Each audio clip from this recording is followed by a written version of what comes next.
21 and have a roll call of members present. City Clerk. Cumbie. Here. Gabriel.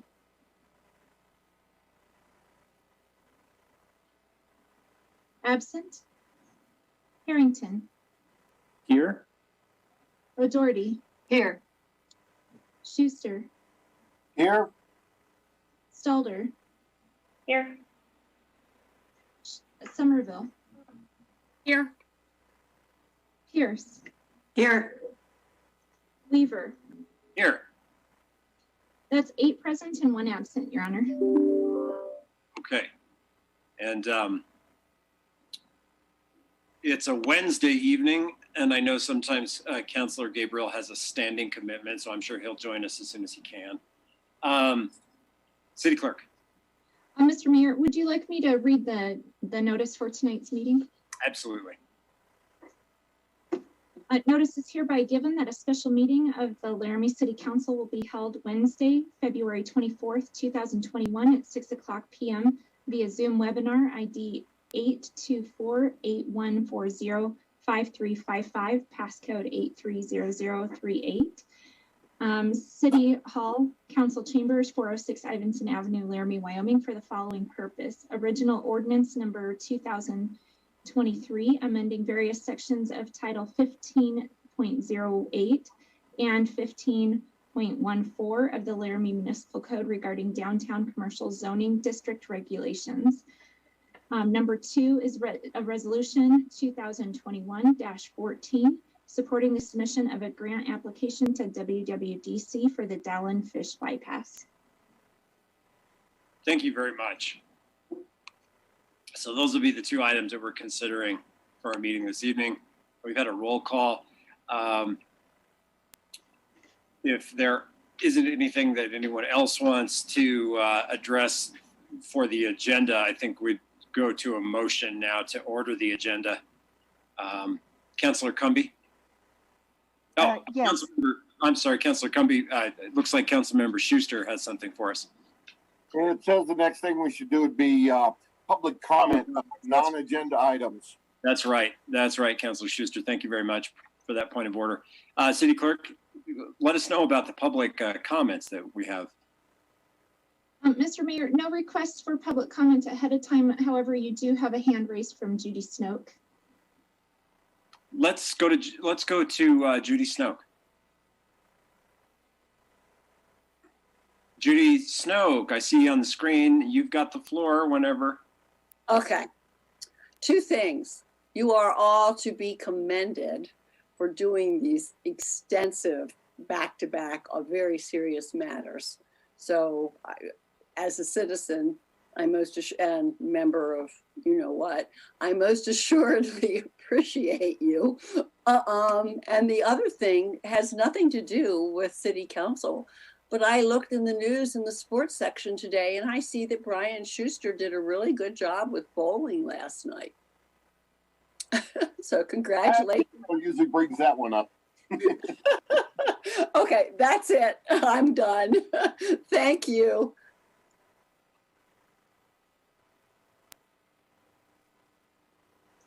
You are muted, Mr. Mayor. Thank you very much, Mrs. Snoke. All right, Councilmember Schuster, what happened at bowling? Turkey time or what? No. Picked up a very good split, opposite ends. So kicked a pin clear across and picked up some extra pins.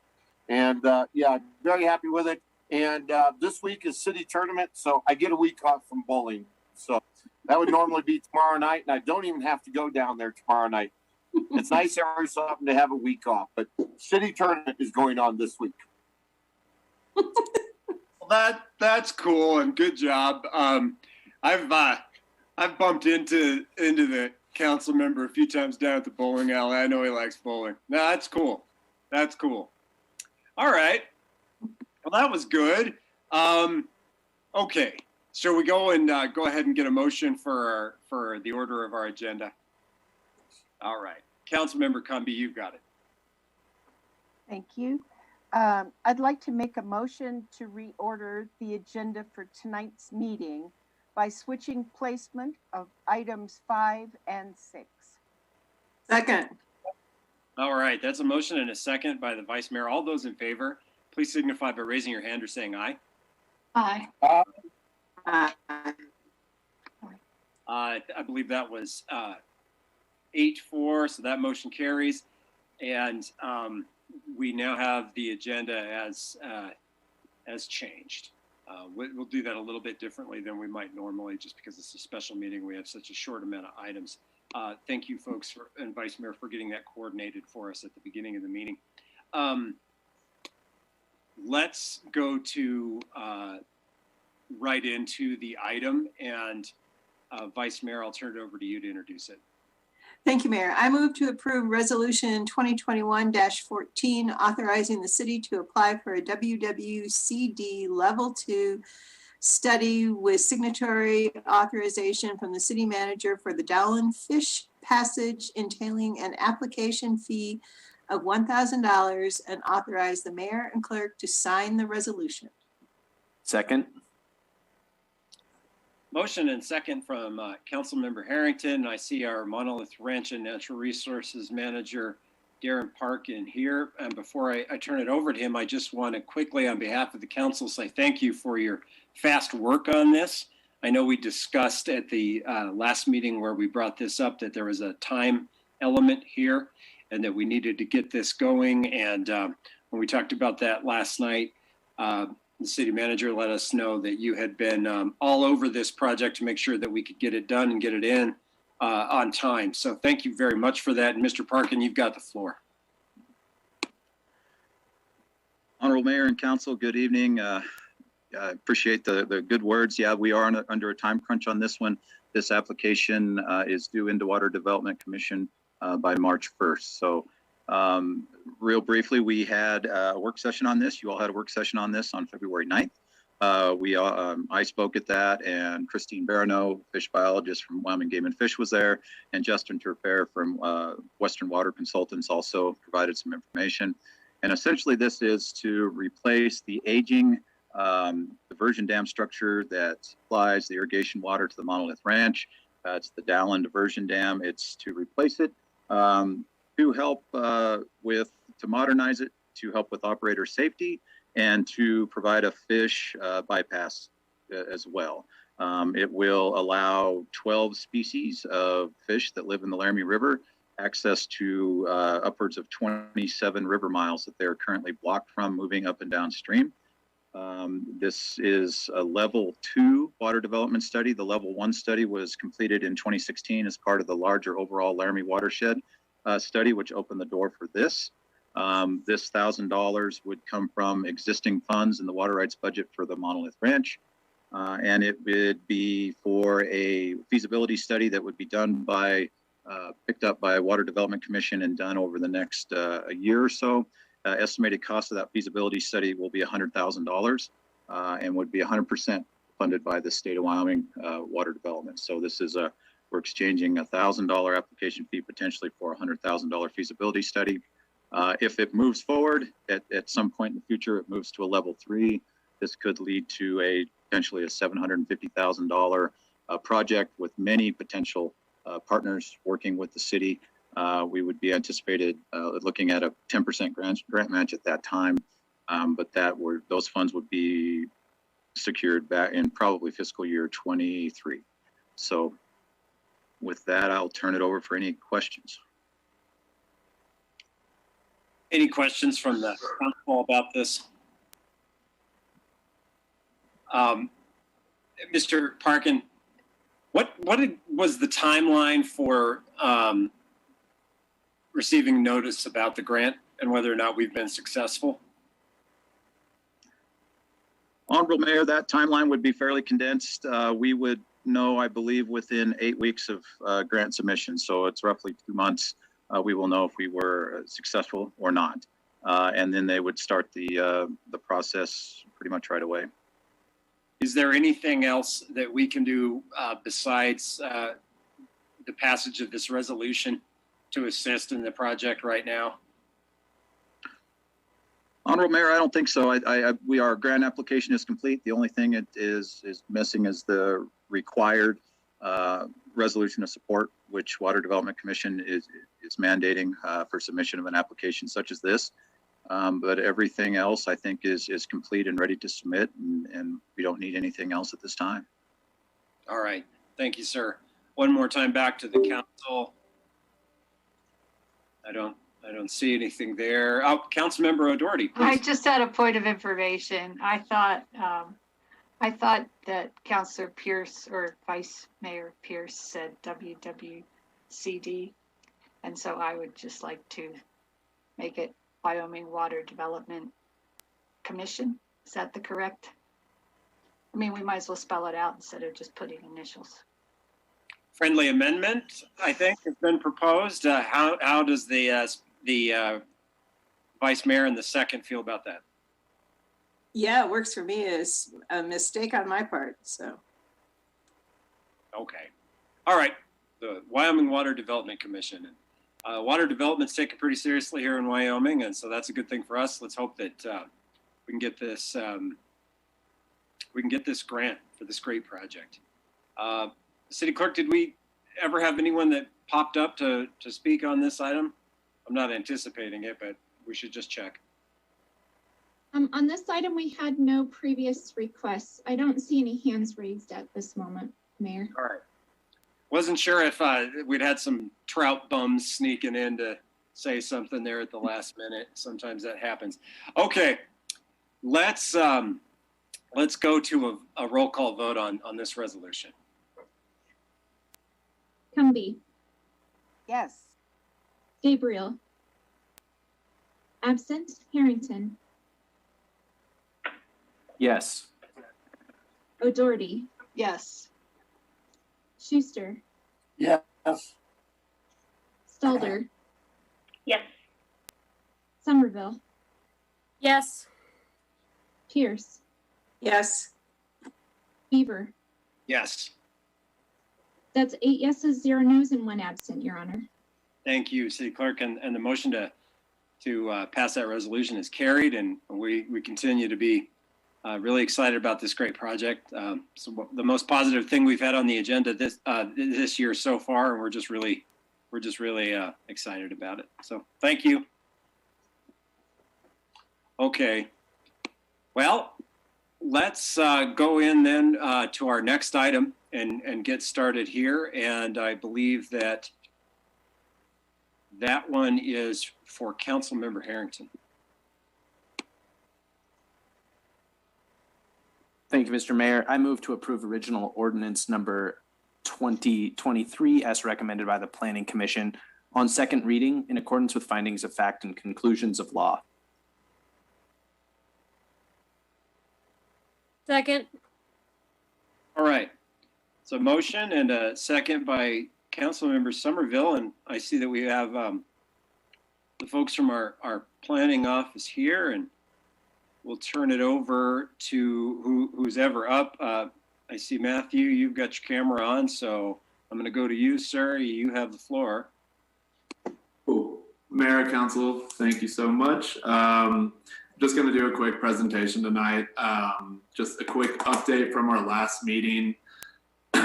Council did remove all language within the MOVE amendments related to transparency and building materials. And so what we have left is building height, 80% footprint for lots in the DC district, as well as removing any parking requirements for residential uses. So for the building height, just a quick reminder, this is stating that we will go to a full 80 feet in height for all buildings downtown. Currently, it's based off of a block by block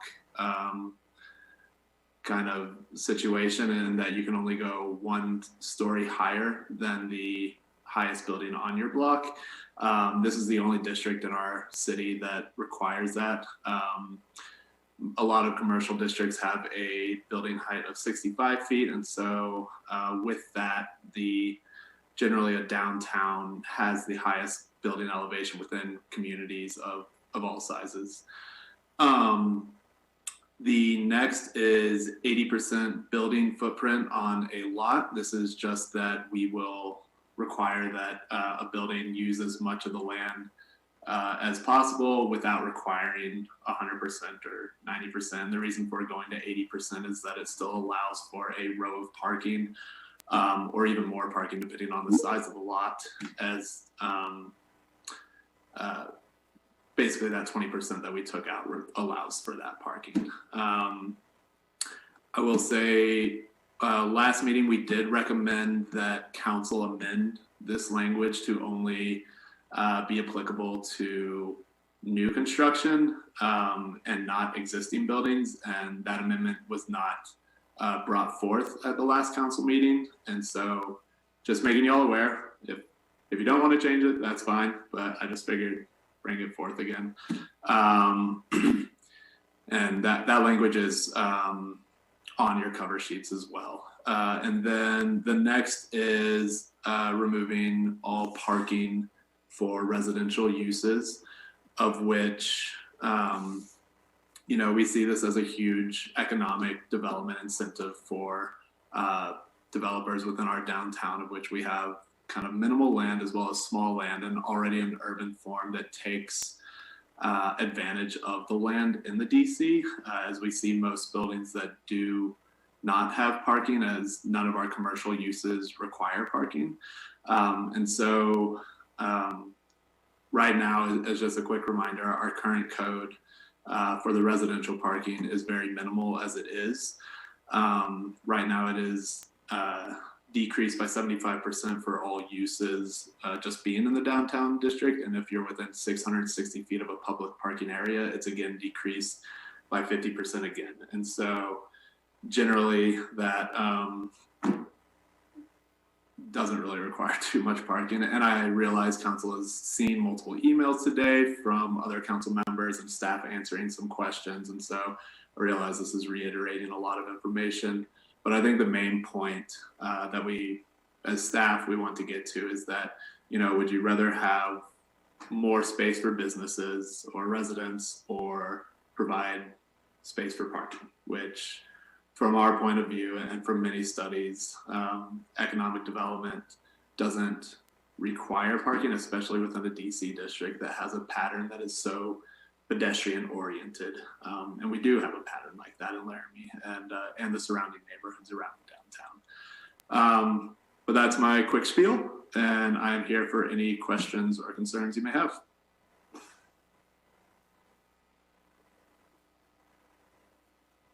Okay. And I see Councilmember Harrington. Thank you, Mr. Mayor.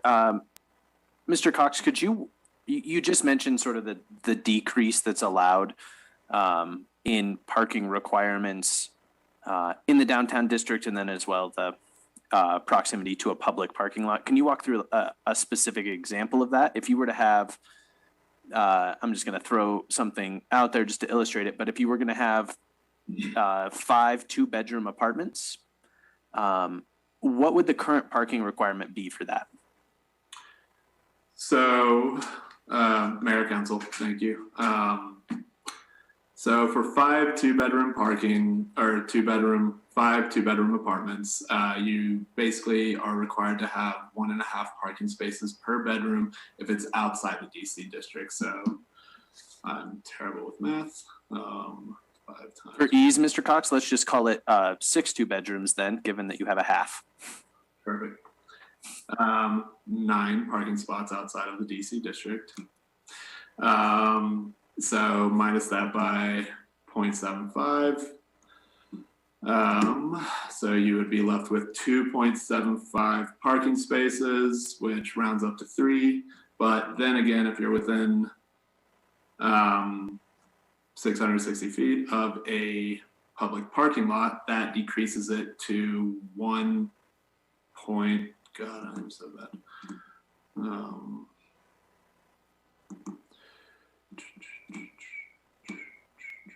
1.375, which again rounds up to 2. So for a 5-bedroom complex with 2 bedroom, or 5 apartment complex with 2 bedrooms each, you would be required to have 2 parking spaces, of which when we look at that, if it's within 660 feet of a public parking lot. If it's not, then it's 3 parking spots.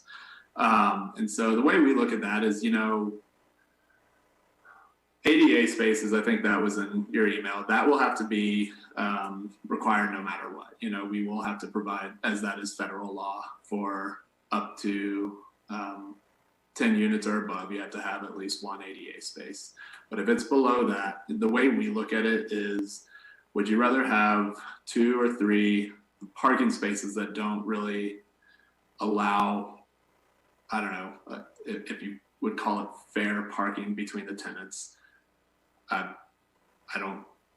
I'm not going to talk about like tenant arguments, but would you rather have that or 5 other units, of which would then allow for 5 other families? Because with the building height, with the footprint, with the parking all interconnected together, then that allows for a vertical height that allows for more units and smaller space, but as well as it just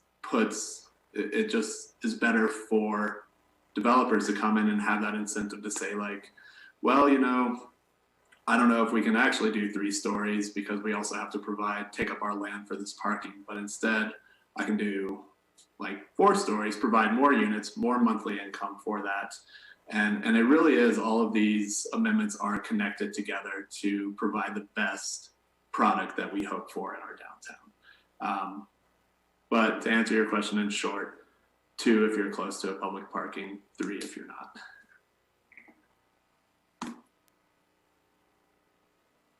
Mr. Mayor, if it's okay, can I ask a follow-up question to that? Yes. Thank you. Mr. Cox, I'm curious, just at a very basic level, how much of downtown is further than 660 feet from a public parking lot? It seems like likely not much of it. Mayor, Council, I do not have that number offhand.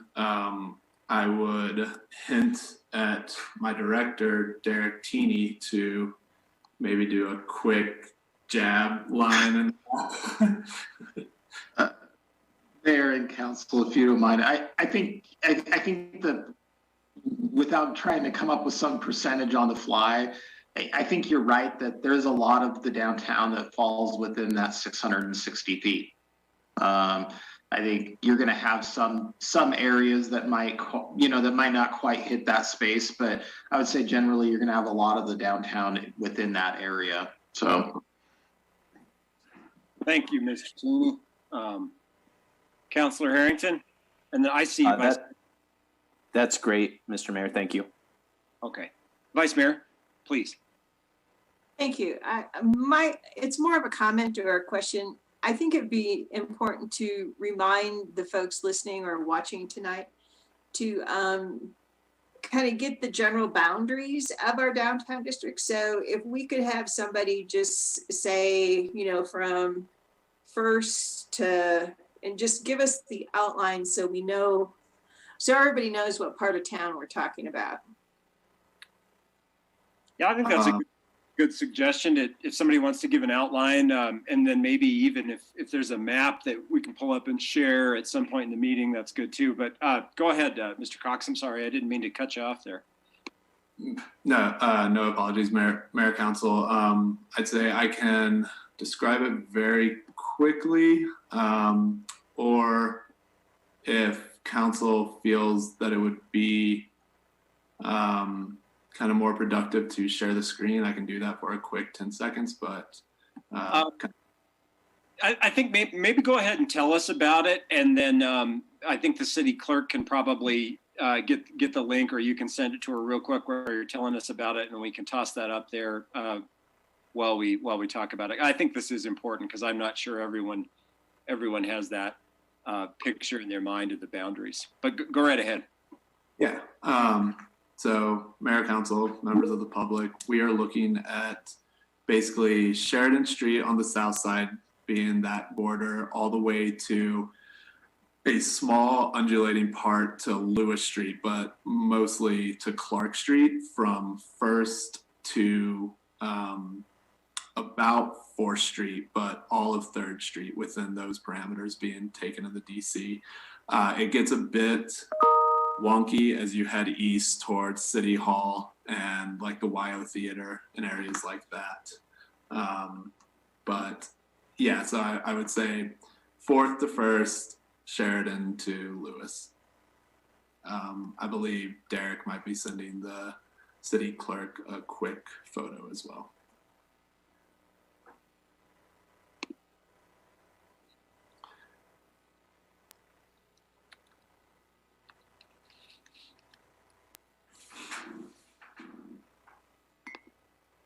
Yeah, thank you for that description, and we'll give it a second here.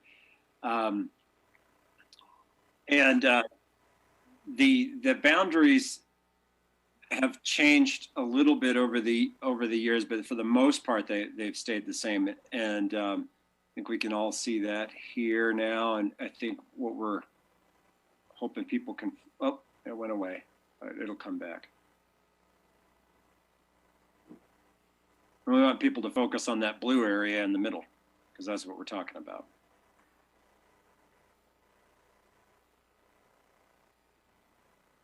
I'm not seeing it, guys. I think maybe we're giving city clerk needs a second. Yeah, I'm just trying to save it so my email is not, it's just an app. It's not in all. Yep, just so that we can see just the map on the screen. I understand, city clerk. That's okay. And I do think it's worthwhile for the discussion, vice mayor and planners. So I think it's good that we spend a minute on it. Okay, so there we are. I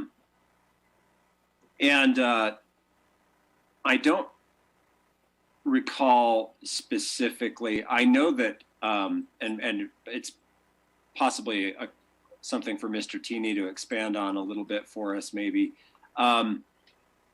We have had property owners petition to be removed or excluded from the area over the years for various reasons. Is that correct? Mayor and council, the boundary that you see there today, for the most part, has remained fairly unchanged since we adopted that new zoning district in 2010. During that process, council and staff drew the boundaries, went through the process, and you do recall correctly, Mayor, that there were some property owners requested to be remain within the current like B2 zoning or other zoning districts that were surrounding it. Since 2010, we've had properties come into the downtown district, specifically kind of on that eastern end. We've seen that kind of growth along that direction. So we've had maybe 2 or 3 properties, if I recall correctly, over 10 years. So.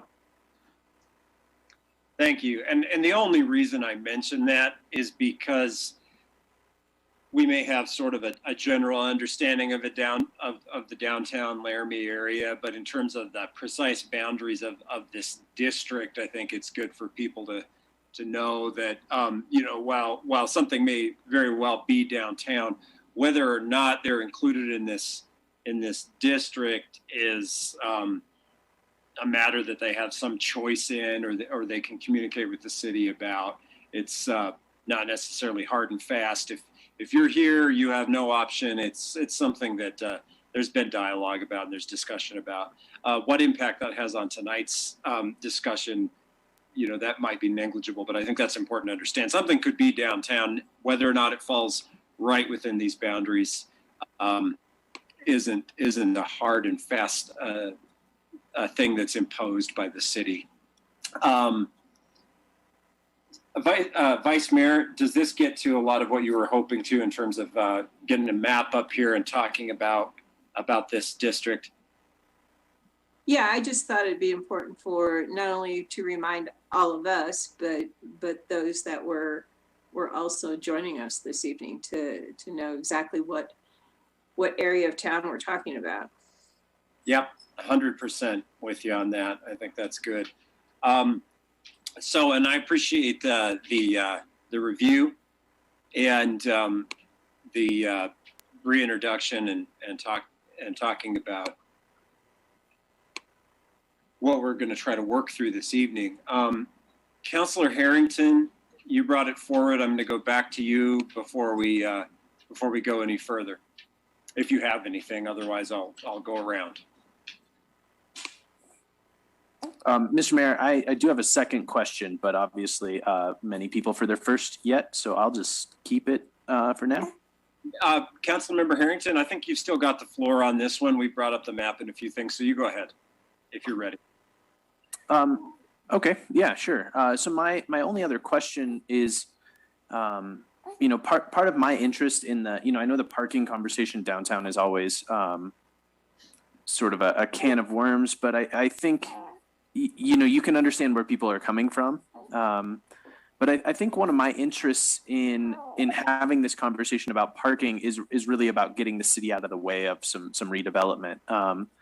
If I can understand the purpose of, if you're building a new structure, wanting to include parking in that. But if you're a building owner now who has not renovated their second story, or you have a third story that's not been renovated, if you want to add residential units to that, you currently have to cut pieces of your building up to include that if you don't already have that extra space. And so I guess what I would want to ask is, am I accurate in thinking that? That's kind of the way I read this. And so for somebody from planning, I'd love to hear whether that's even an accurate assessment of what it would look like to redevelop a second floor. Yeah, Mayor, Council, know that you are absolutely accurate in that assumption, and basically that is the whole reason we have variances, is so people don't have to cut out their whole buildings. But code is failing when you have to have variances, and that is one major issue of why we brought this amendment forward. Thank you, Mr. Mayor. That is the end of my questions about this part. So thank you. No problem for round one. Councilmember O'Doherty? Yeah, I was in favor of applying it to new buildings and would have raised that as an amendment last time, but we were trying to not put too many amendments on the very first reading, and now I can't find that language. So if anybody else has that language, I would suggest they raise that, propose that amendment, but then I don't know how it jives with the what Councilor Harrington was just saying.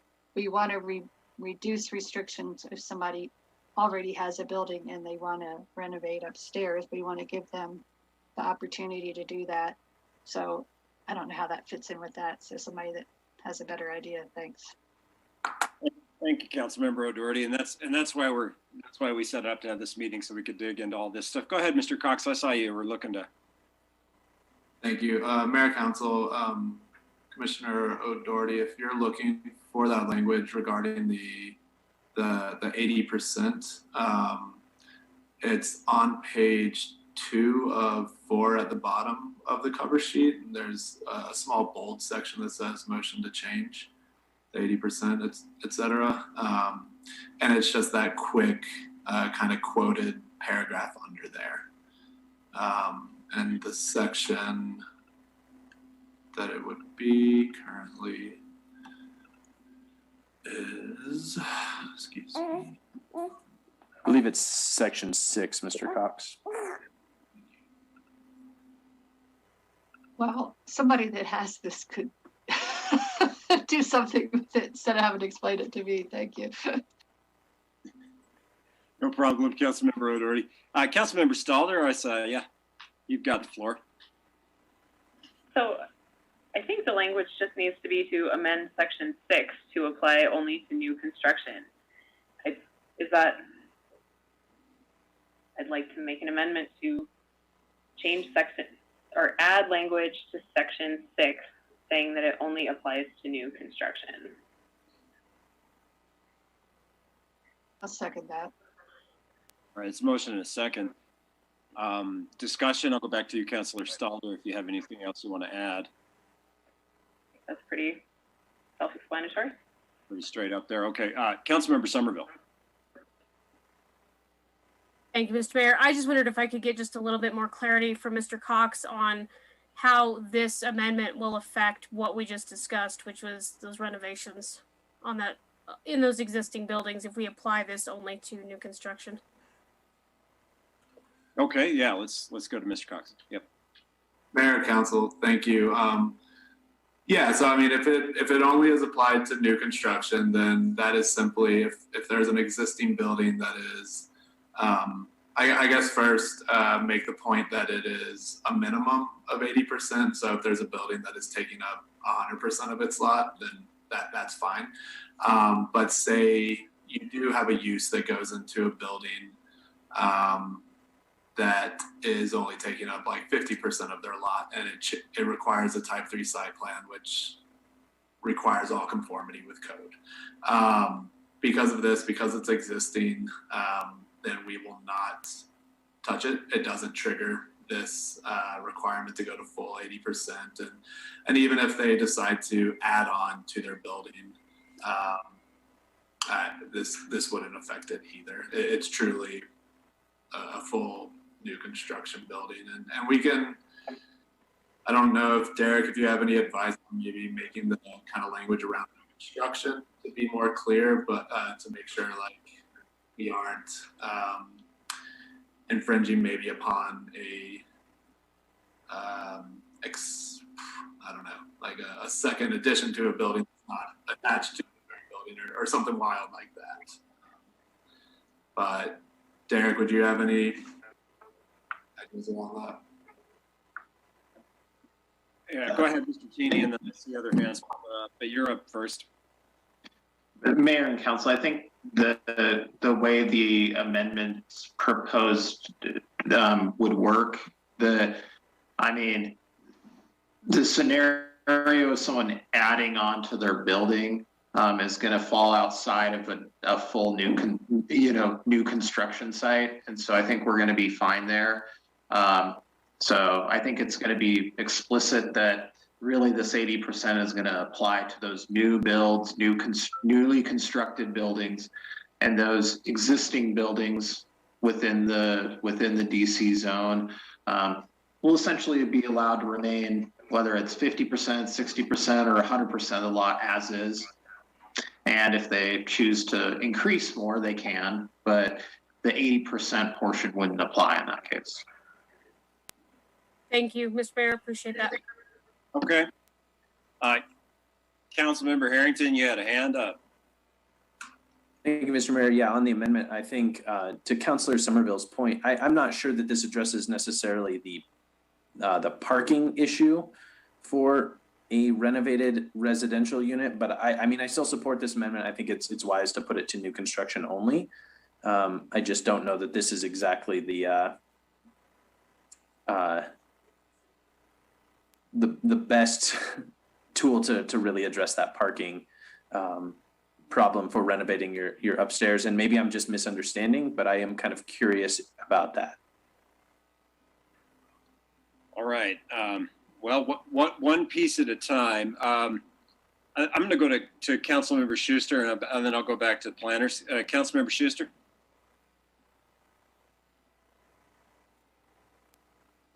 Gotta get unmuted there. Thank you very much. I have several favorite places downtown and restaurants and other things there, and I think parking is a problem. I hear some people say, no, it's not that bad. Yeah, it is in certain days and certain times. So I can't support this. I'm sorry. I think parking's a huge issue down there. And if you're going to start renovating and adding apartments down there, we are supposedly have different days that the street sweepers are supposed to go down there at 5 in the morning. They can't. People are parked everywhere and leave their vehicles there for a long time. It's not working. So something has to be done somewhere. We got to start somewhere in saying that, oh yeah, let's add some more apartments downtown. Let's add some more. Renovate this. We'll put more cars down there now that stay there 24 hours at a time. So no, I can't support this. Downtown's not an easy place to park. All right. Thank you, Councilmember Schuster. More comments for or against the amendment? I see a couple of hands there. Planners, maybe we should go around and get the feedback on this amendment, and then we'll go to you guys to address what you hear. I'm going to go to Councilmember Somerville and then over to you, Councilmember O'Doherty. Councilmember Somerville. Thank you, Mr. Mayor. And I feel like maybe I'm missing a piece here, but this amendment does not affect the parking requirements that are elsewhere found in the ordinance. That's correct. So that's correct, right? It has nothing to do with parking for this amendment. Okay, thank you. All right. So when we get back to maybe some answers, we can help break that out a little bit so that we're clear on it. Councilmember O'Doherty, thanks for your patience. You go ahead. I wanted to make the same point. So I think what Councilor Schuster's saying is he would not put the word new, and that this would apply to any building, which I think is not what he wants. So we're saying new construction should have this, and you're saying leave it the way it is because, or maybe just because you're going to vote against the whole thing. Is that? Well, anyway, yeah. A little discussion here. That's fine, Councilmember O'Doherty. I'll go ahead, Councilmember Schuster, if you want to clarify a little bit so that we know what your position is on this, please. The new construction, I want it to be to all construction. We're going to remodel and start adding more apartments. That's what I'm talking about. We're talking about the 80% to be on that, on removed on on existing buildings, but adding construction to it, they should comply. All right. Isn't that part of what this was about? I believe so, Councilor Schuster. So that's all right. This is natural direction for the discussion. Go ahead, Matthew. You're up. Mayor, Council, I just want to be clear on my side while I'm taking notes, more or less, like that we are just talking about 80% footprint and not parking at this point.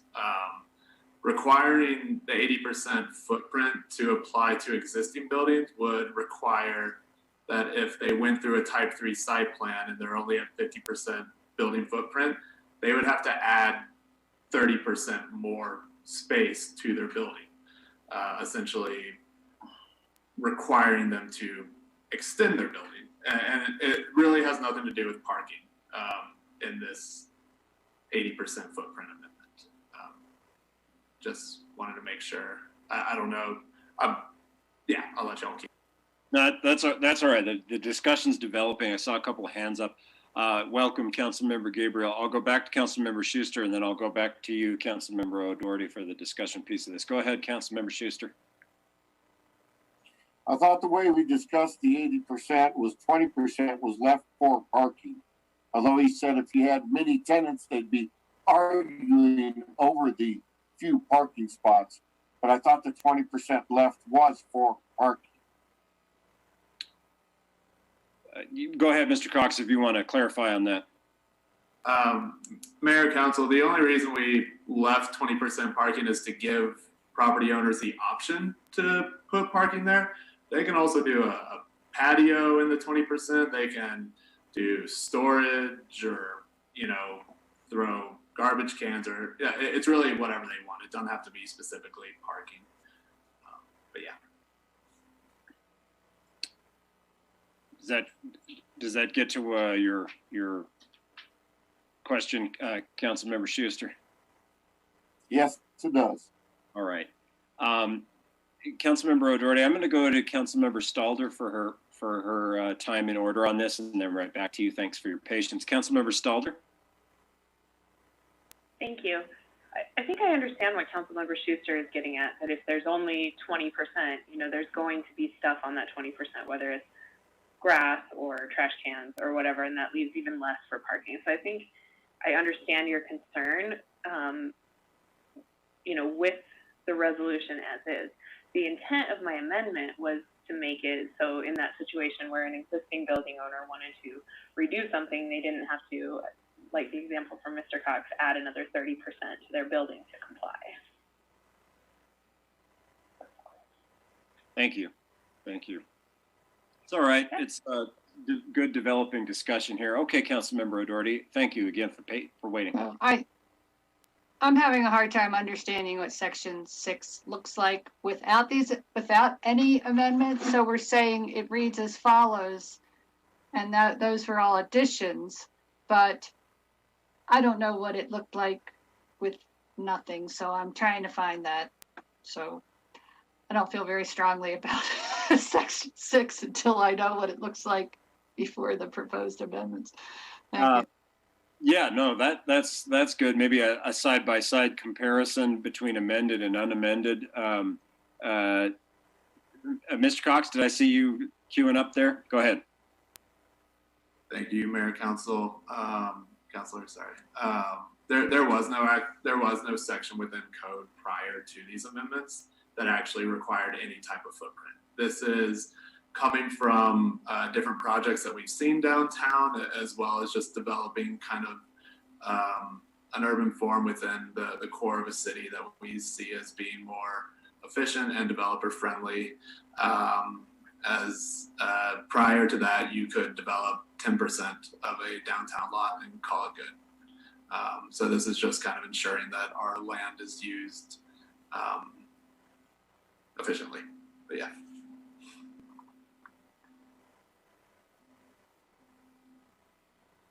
Go ahead, Councilor O'Doherty, and then I'll go to you, Councilmember Cumby. So there wasn't a section 6.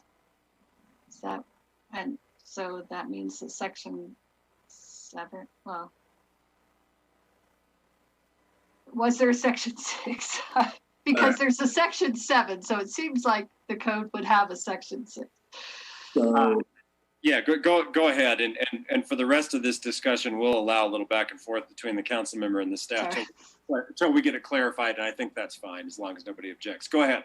Mayor, Council, I apologize, and I think the confusion might be in the way the ordinance is written, and that 2 weeks ago, Council amended the ordinance as a whole to remove sections like 1, 2, 3, 5, 10, or something like that, and what's left is those sections that are numbered the way they are.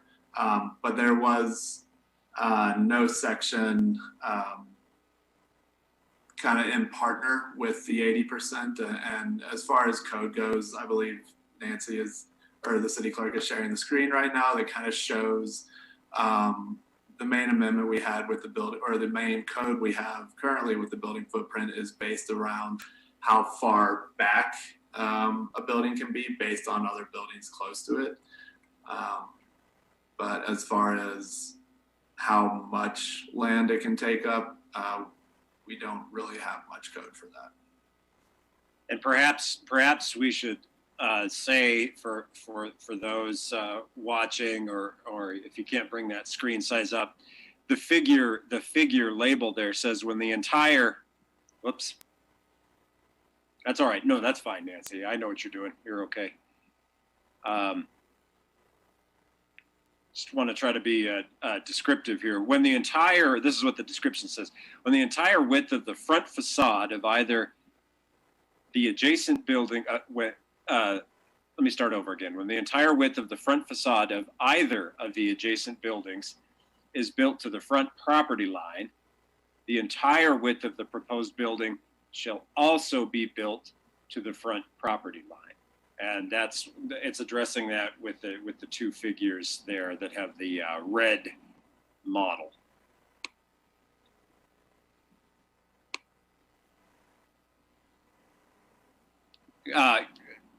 Go ahead, Mr. Cox. Mayor, Council, I apologize for this. I was a bit confused based around the fact that the ordinance section is 6, but I believe maybe what Councilor O'Doherty is referring to is the number 6 at the end of the section of the code, and that we will be adding, there was never a number 6, and we will be adding number 6 to kind of the list of requirements that are currently in code. Apologize. Members, that's why we wanted to make sure to have plenty of time to talk about complex and detailed changes to code, so that's all right. Councilmember O'Doherty, are you feeling a little more on track now, or do you have some more questions about this? just think the wording is weird to say that something existing is being amended as such when that thing doesn't exist, but I think it's okay. Now I get it. Amending to include maybe is a way to understand that. City Clerk? Mr. Mayor, the way we typically do that is to say that LMC and then giving the section is added to read as follow instead of is amended, and that's part of where that confusion is coming from. Sure. And I think some of that just comes from the workability of how we need to introduce and discuss motions to amend and so forth through the rules and procedures. So that's okay. And I hope we haven't confused further anybody. I'm going to go back to the council. Councilmember Cumby, I know that you had been waiting, so if you'd like to, you go ahead. You have the floor. So I've been looking at the map of the 24-hour free public parking available downtown, and we currently have 6 lots ranging from the north side at around 4th and University to in front of the depot on 2nd Street. That's a total of 245 parking spaces. And I'm just curious, if there were development of more residential, would you be anticipating that these individuals would then park in the 24-hour free public parking areas and possibly even be permitted to avoid their parking on the 2-hour places and within downtown? But I'm just wondering where you anticipate, if you do away with the requirement of parking, where these people will park. Thank you. Thank you, Councilmember Cumby. So question about kind of what the intended impact here is. Go ahead, Mr. Cox. Mayor, Council, thank you. Commissioner Cumby, we do expect people to use the 24-hour lots. Right now, they, other than a couple, they really aren't used to their full capacity at the moment. And I think it's also important. One conversation we've been having in our office is that I think a lot of people are focused on like what we believe is the members of the public are what we believe as the historic downtown as the only portion of downtown, and these codes are to fall in line with that. And so when we do hopefully larger residential projects within the downtown district, it's going to be on those kind of periphery areas where street parking is not a problem, and it may be closer to an outlying parking lot like 4th and University, and those are really the only areas we have kind of land availability to put kind of multifamily residential in the downtown. It's going to be those areas closer to Sheridan or closer to Clark and Lewis that, for instance, the parking lot behind the old co-op is very rarely at full capacity, and the one behind it's right across the street from Cowboy Glass. And so those have a lot of capacity to grow into, but as well as those streets have a lot of capacity to grow into for parking that currently the historic core downtown is where a lot of people have issues. Thank you, Mr. Cox. Councilmember Schuster, you've got it. Thank you. The one behind the co-op, I thought said private parking for while shopping at the co-op. I heard also the mention of the one in front of the historic railroad depot. And again, that's private parking if you lease the depot. So I realized to the north of the depot, yes, there's a parking lot. Behind Altitudes, there's a parking lot. Across the street from Cowboy Glass is a parking lot. On 4th Street, there's a parking lot. I don't know many of others that are open to the public. So I'm kind of wondering about that. So of all the parking lots that have been mentioned. Thank you. Thank you, Councilmember Schuster. Councilmember Stalder, you go ahead. You have the floor. Thanks. I had to find my mute button. I was wondering too about the parking lot on 4th and University. I thought that was reserved for municipal parking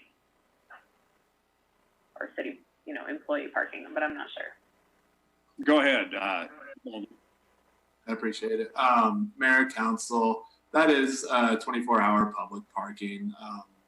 City Manager Jordan kind of addressed some of like how the city has addressed public parking within the 4th and University lot, the one along Grand Avenue, and I'm blanking on the other, but to my knowledge, before I came to this office, they had kind of amended the language around who was allowed to park there, and now it is fully open to the public, but there are, such as the one on Grand Avenue, there are spots reserved for certain city employees and some parking for the shops across Grand, like All Terrain Sports and J Salon and the Tanning Salon and stuff like that. But yeah. Councilmember Stalder, does that help you with what you needed to know? Sorry, apparently I keep pushing my video button when I'm trying to push the mute button. Thank you. Okay. All right. Council, I hate to introduce yet another element to this discussion, but I think it's germane. And I'd like to ask the someone from the city manager's office, probably Mr. Tini as well, but I'm going to ask the assistant city manager since I see him here for the meeting tonight. And I think this is a project he's been working on, which is the development of some additional downtown parking areas. If I'm getting too far ahead of the cart here, just let me know. But Assistant City Manager, is that not the case that there is a project in place?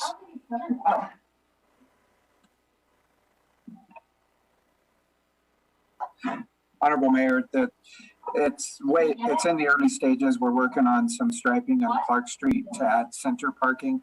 Also some changes on First Street to maybe allow for diagonal parking that goes towards the park and then widen the street so that the parallel parking still stays on the far east side. And then maybe some expansions of some of the other lots, but it's in its infancy at this point. Thank you for that, Assistant City Manager. And like I said, members of the council, I'm reluctant to introduce that, but at the same time, when we're talking about long-range impacts, I think it's also probably useful for us to think about there are still some things happening and evolving with downtown parking that may tie into this discussion, but I appreciate that's early days yet on those projects. Do we have any other discussion from the council right now on this amendment before we maybe get a little bit of feedback from the public?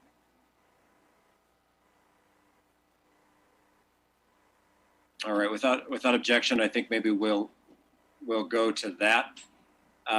And I want to just clarify. So we're going to look for comment on this amendment from the council that we're discussing right now. So I just respectfully request that comment be focused on that. And then of course there'll be time to talk about the larger motion before the council for the package of code changes that we're talking about. So for the amendment, we're going to ask for public comment now, City Clerk, and I'll turn it over to you to let us know who's in line. For the amendment itself, you have Brett Glass, Mayor. All right, thank you, City Clerk. And Mr. Glass, when I see on the screen, I will give you the floor. Mr. Glass. Mr. Mayor, can you hear me? Members of Mr. Mayor, members of council, it's been very frustrating to listen to all of this discussion and not be able to contribute some actual information and data, as I'm sure other members of the public would like to. This amendment, on and against the amendment, I agree with Councilor Schuster, and I think that most of the people with businesses and residences downtown would. that this is a Band-Aid on an ordinance which has a lot of other problems, and really we should have a separate discussion about downtown parking. If you take, this is an amendment, as I understand it, to Section 8 of the draft ordinance that you have before you tonight, at least in the draft that. And I see you're holding up your fingers and saying 6. I downloaded from the packet something which said 8, but whatever the number is, which has 3 provisions in it. One of them talks about development, and by the way, doesn't specify whether that's old or new development or what constitutes development. So there's a problem there. That needs to be discussed as well. Then there's another provision right there, which in the same section that you'd be amending, which says that all multifamily residential development shall adhere to a set of parking requirements if on-site parking is provided. This is another concern. If even one space was provided, then instead of saying that you didn't have you didn't require parking, suddenly you provide one space and you have a whole bunch of other requirements which fall on you. This is a great disincentive to providing parking. Again, I think this means that the whole thing really requires further discussion. And then there's another provision which says that no off-street loading or parking area shall be located closer to the street frontage, the front facade of the principal structure. This doesn't make sense for many sorts of businesses, such as, say, a dry cleaner, any other sort of drive-through or drive-in business. So there's a lot to discuss here. What I suggest is that you reject this amendment, get back on the main motion, and perhaps, again, give the public an opportunity to comment, perhaps to reject what remains of this this ordinance altogether, and have a separate discussion specifically about downtown parking problems and how to solve them. Thank you. Thank you, Mr. Glass. City Clerk, do we have anyone else lined up? Mayor, we have Tom Matamore. Mr. Matamore. The Mayor and councilors, I think that you should amend the amendment to just say that any existing structure would be exempt from existing parking requirements if it's an existing structure. If you're going to remodel the structure, or if you're going to add a third story onto an existing structure, then I think you already have to file a site plan for that, which would bring you into compliance. Why can't we just do this whole ordinance and exempt from 1st Street to 3rd Street, from Kearney to Ivinson, and say, this is your downtown historic district, and any requirements for additional parking would have to be outside of that historic district. I mean, I look at it as the potential for somebody to go to Advanced Auto and Napa and make them an offer they can't refuse. And the next thing you know, you got an 80-foot building overshadowing the railroad depot. So, which is a big tourist attraction for the downtown area. So, why can't it either eliminate the historic district, whatever boundaries you put on it, from this entire ordinance, right, rather than try and piece it up into 80% existing, non-existing, remodeling, redevelopment, or whatever. I think zoning ordinances that are simple work best. That's all I've got on this amendment. Thank you very much, Mr. Matamore, and for your patience as we get to the comment here. City Clerk, who else might we have? Mr. Mayor, we have Stephen Grabowski. Mr. Grabowski, you've got the floor. Yes. Heard some interesting comments about how this doesn't specifically restrict or reduce parking. But if you're going to build a 7-story building, roughly, and fill it mostly with low-cost housing, and make sure that there's hardly any room for parking out back, when currently there's a short building with no tenants. Now you've got a big building with many tenants, and you used to have parking, and now you have room for practically none.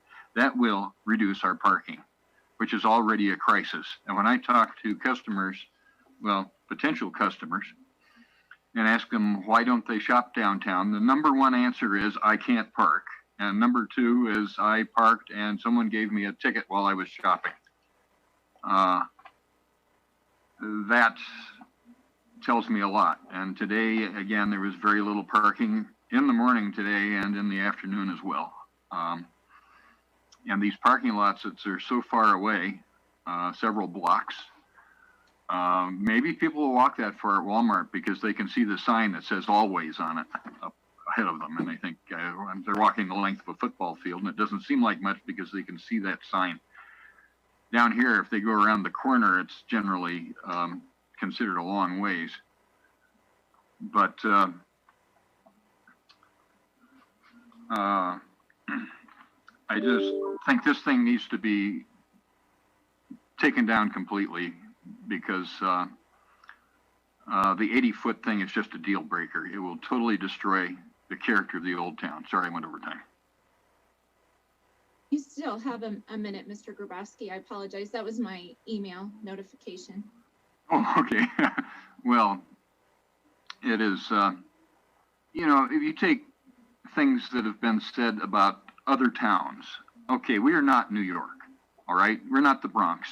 This is Laramie, Wyoming, and people come halfway around the world to see this town because it's so famous.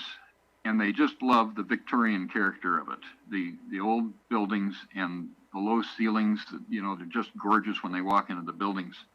And we've had to keep this old vintage character up for years. And now suddenly, all these efforts we've gone to are going to go down the drain. It just doesn't make any sense. And if my 80-year-old, 90-year-old eyeglass customers have to walk 2 blocks to get here, it's over. They won't come here. They cannot. That concludes my comments. Thank you. Thank you very much, Mr. Grabowski, and no concerns about the time, and thanks for helping us get that figured out, City Clerk. Sometimes we just hear these notifications, and we want to make sure everyone has time to provide us with some input. We're here for it. We want to hear it. City Clerk, do we have anyone else in line that wants to talk about the amendment? Mr. Mayor, I see no other hands raised at this time. Okay. And of course, we're going to provide more time for public comment on the entire measure as we move through the process. Council members, I'm just going to note that we are about an hour into discussion on this topic, which is fine, but I just want us to be aware of it. And I'll go to the council and see if there's any further comment or question about the amendment as proposed. Don't see any. I see Council Member Stalder. If it would be helpful, maybe I could just clarify the wording. And I think I understand this right. I would like to add to the proposed amendment so that it would read LNC 15.08.030 point E, point 2, point lowercase b, point I, point 6 is amended to read as follows. All new construction shall have a minimum footprint of 80% of the lot square footage, and then the rest of it stay the same. I just wanted to make that clarification since there was some discussion about that. I would second that clarification. Seems appropriate, and thank you, Councilmember O'Doherty. And I saw the planner with the thumbs up there just to make sure that we all know what we're talking about here. Okay. Anything else that anybody wants to add before we vote on this amendment and get back to the rest of the motion? There may be future amendments coming, so bear that in mind. All right. I don't see anybody, so let's go to a roll call on the amendment. City Clerk, please. Stalder. Yes. Somerville. Yes. Schuster. Oh. O'Doherty. Yes. Harrington. Yes. Gabriel. Yes. Thank you. Cumby. Yes. Pierce. Yes. Weaver. No. That's 7 yeses and 2 noes, Your Honor. And that amendment carries. Back on the main motion as amended to the council.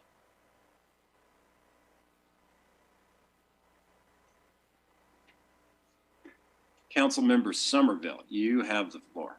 Thank you, Mr. Mayor. I just wanted to ask, I do have an amendment to bring regarding parking, but I would be happy to wait until after we've taken general public comment before bringing that on the floor. That might make more sense. All right, Councilmember Somerville, so you have an amendment on parking, but you want to wait until we've heard more comment on the entire package. All right. Other questions or comments here? Are there amendments being offered? Councilmember Schuster. Thank you. Mine's just a comment. The problem I had with requiring an 80% footprint is maybe somebody does want to build a restaurant with a deck out back.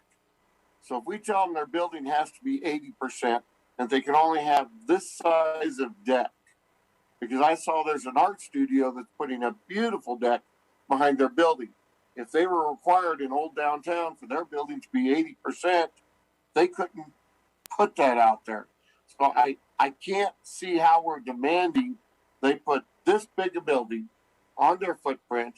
I realize that they want them across the front the same, and I'm okay with that. But saying that your building has to be this size, that you can't have outdoor seating instead of having to take part of the sidewalk up and putting little fences up and stuff like that, I can't see us doing that to the downtown businesses. Thank you. All right, Councilmember Schuster.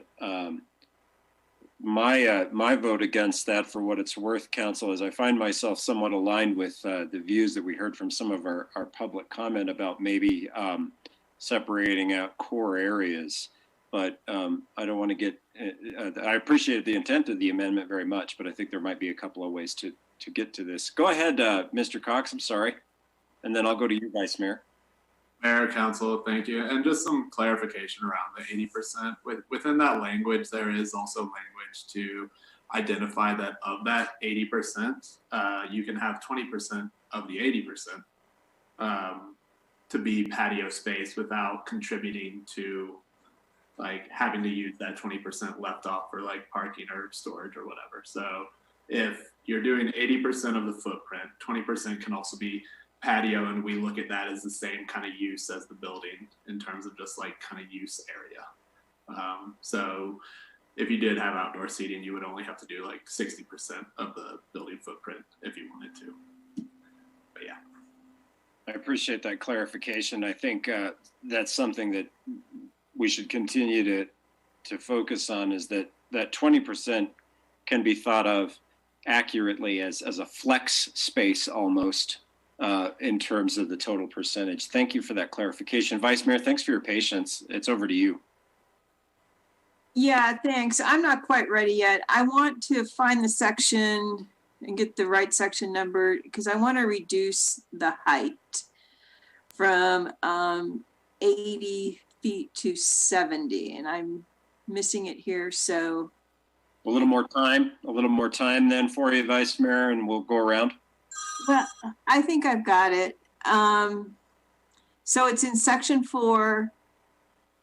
And it's section 4, part 2, where it says the maximum height of the structure within the DC zoning district shall be, and I'd like to X out the 80 and change it to 70. Second.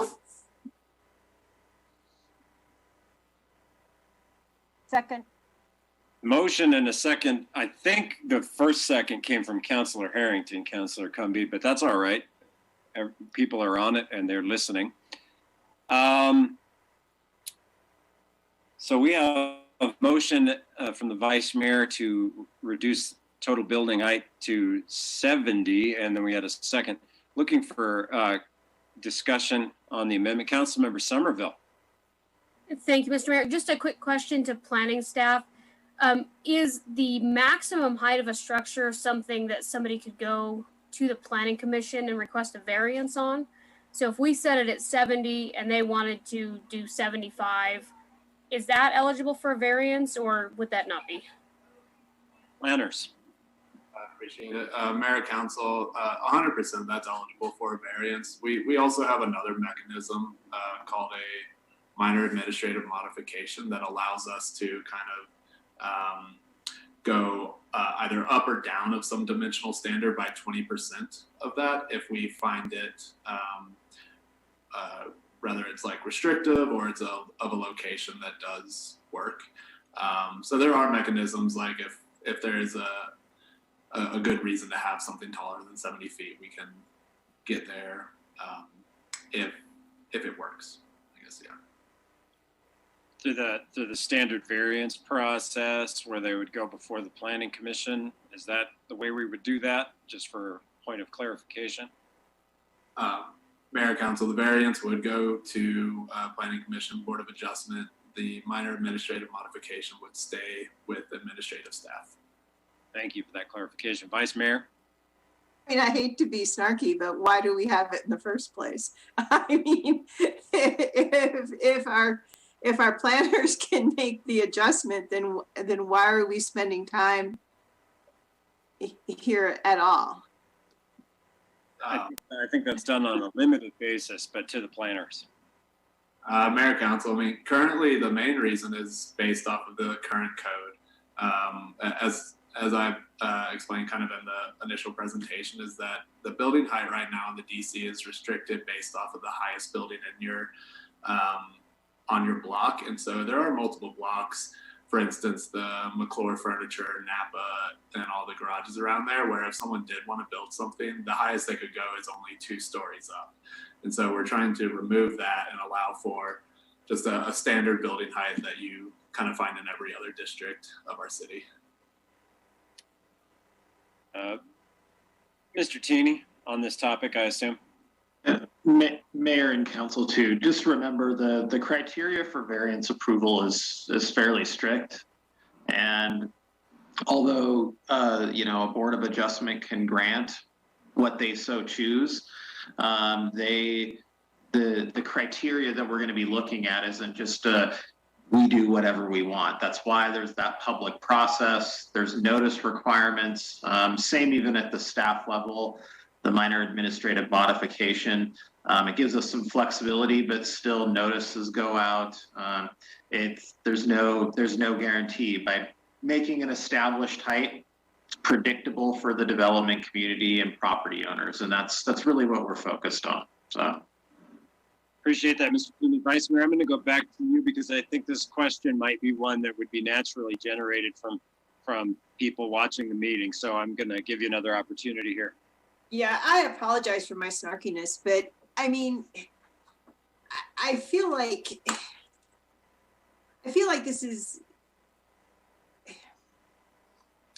this entire ordinance is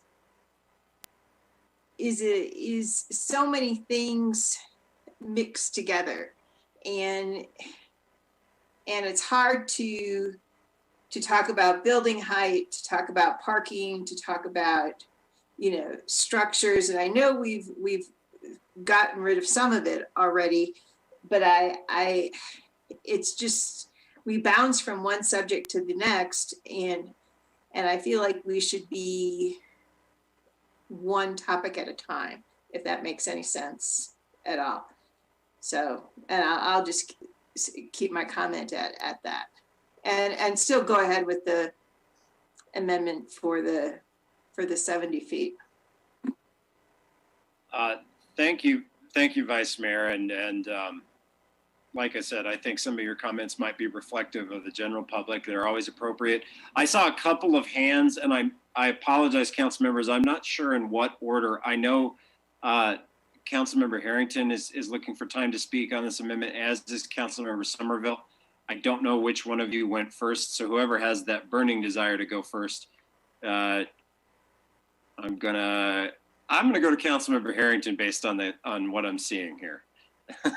Councilmember Harrington, you've got the floor.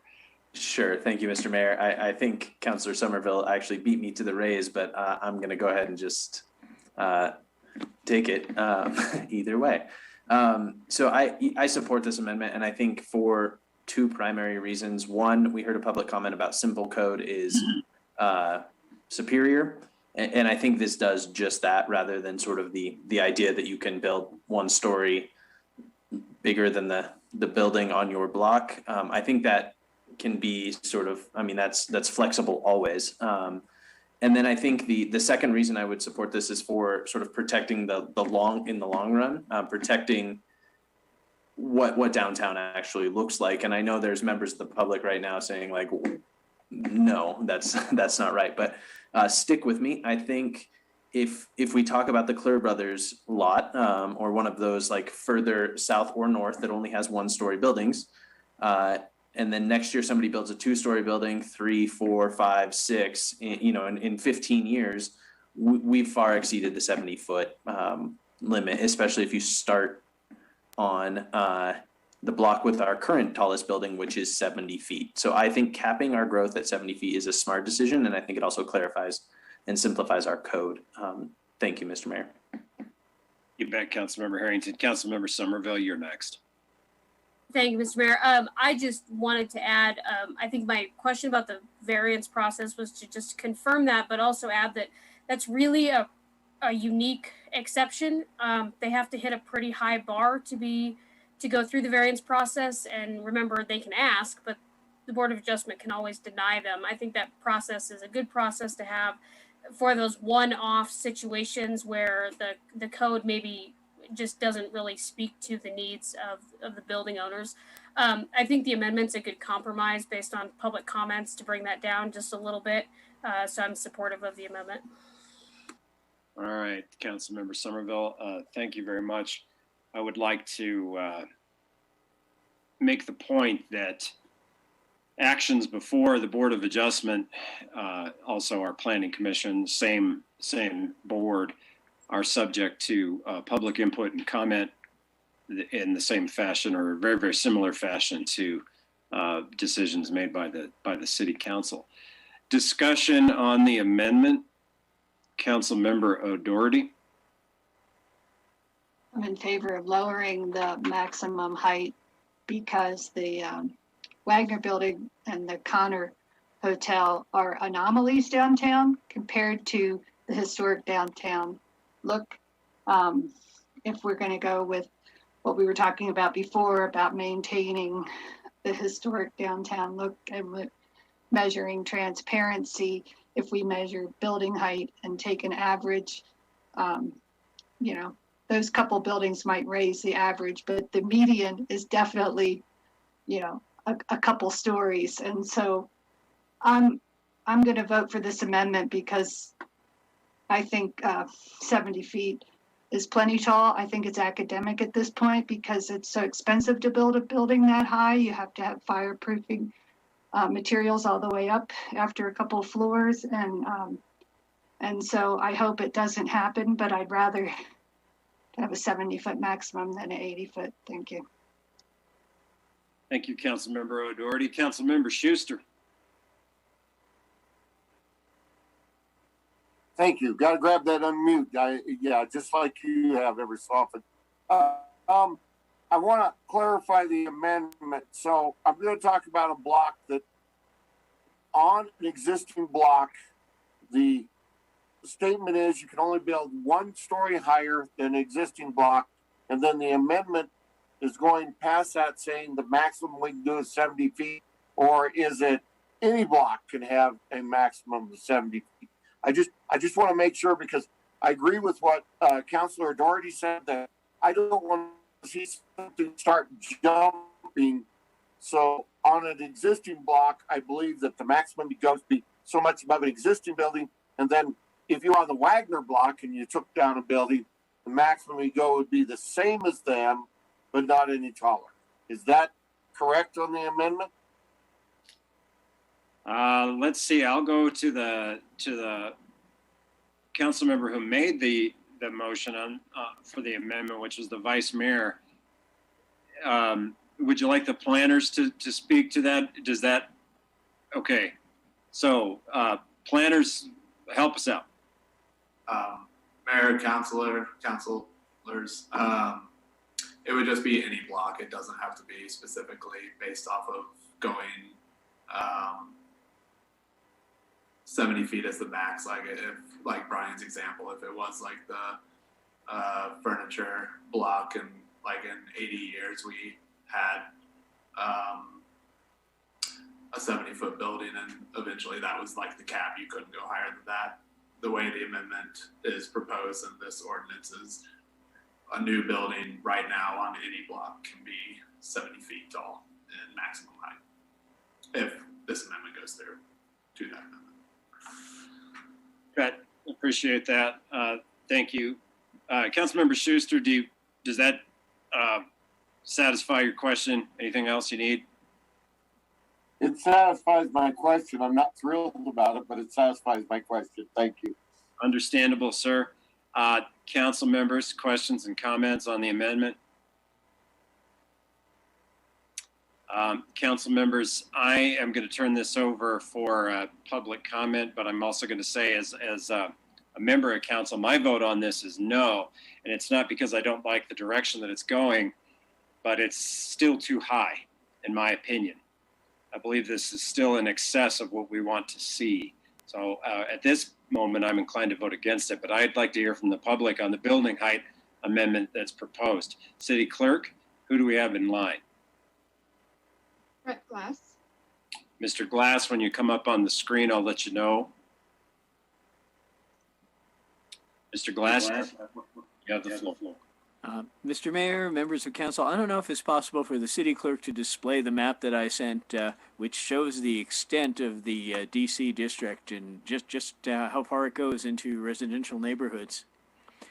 I would say that this amendment would be a minor improvement, but it doesn't solve the main problem of the ordinance. Having only a fixed height limit without a relative one, especially if you have a 30-foot minimum as well as a 70 or 80-foot maximum, is a bad idea in general, because it still would allow any developer to take a lot in the downtown commercial zoning area. And as you can see from that map, it's a big area with lots of one-story residences. They could scrape off whatever's there and build a building up to 70 feet tall with the amendment, or 80 foot without, and it would tower over everything surrounding it. It would block the sunlight so you couldn't use solar heat or photovoltaics. It would blight the neighborhood, disrupt wireless broadband service and access to satellite TV, which, by the way, could impact nightlife establishments and restaurants as well as residents. But it would also run counter to the city's claimed goal of preserving the historic character of downtown Laramie, because it's never had a building that even 70 feet tall in its entire history. I doubt that Mr. Harrington, who I know lives downtown, would want a skyscraper built next to his home, and if I lived there, I certainly wouldn't. So I believe we should have both an absolute and a relative maximum, and I don't think that we should have a minimum of 30 feet. Well, like I said, this amendment is a small improvement, but I really don't think it fixes the main problem with the ordinance. So I agree with the mayor. It's not a fix, and we really should give this more consideration. Thank you. Thank you for the comments, Mr. Glass. And I think your reference to the map was for the downtown district. We did take a minute to make sure that was displayed earlier, and we'll find a time in the meeting to put up the downtown district map again before we finish up on this item. City Clerk, who else do we have?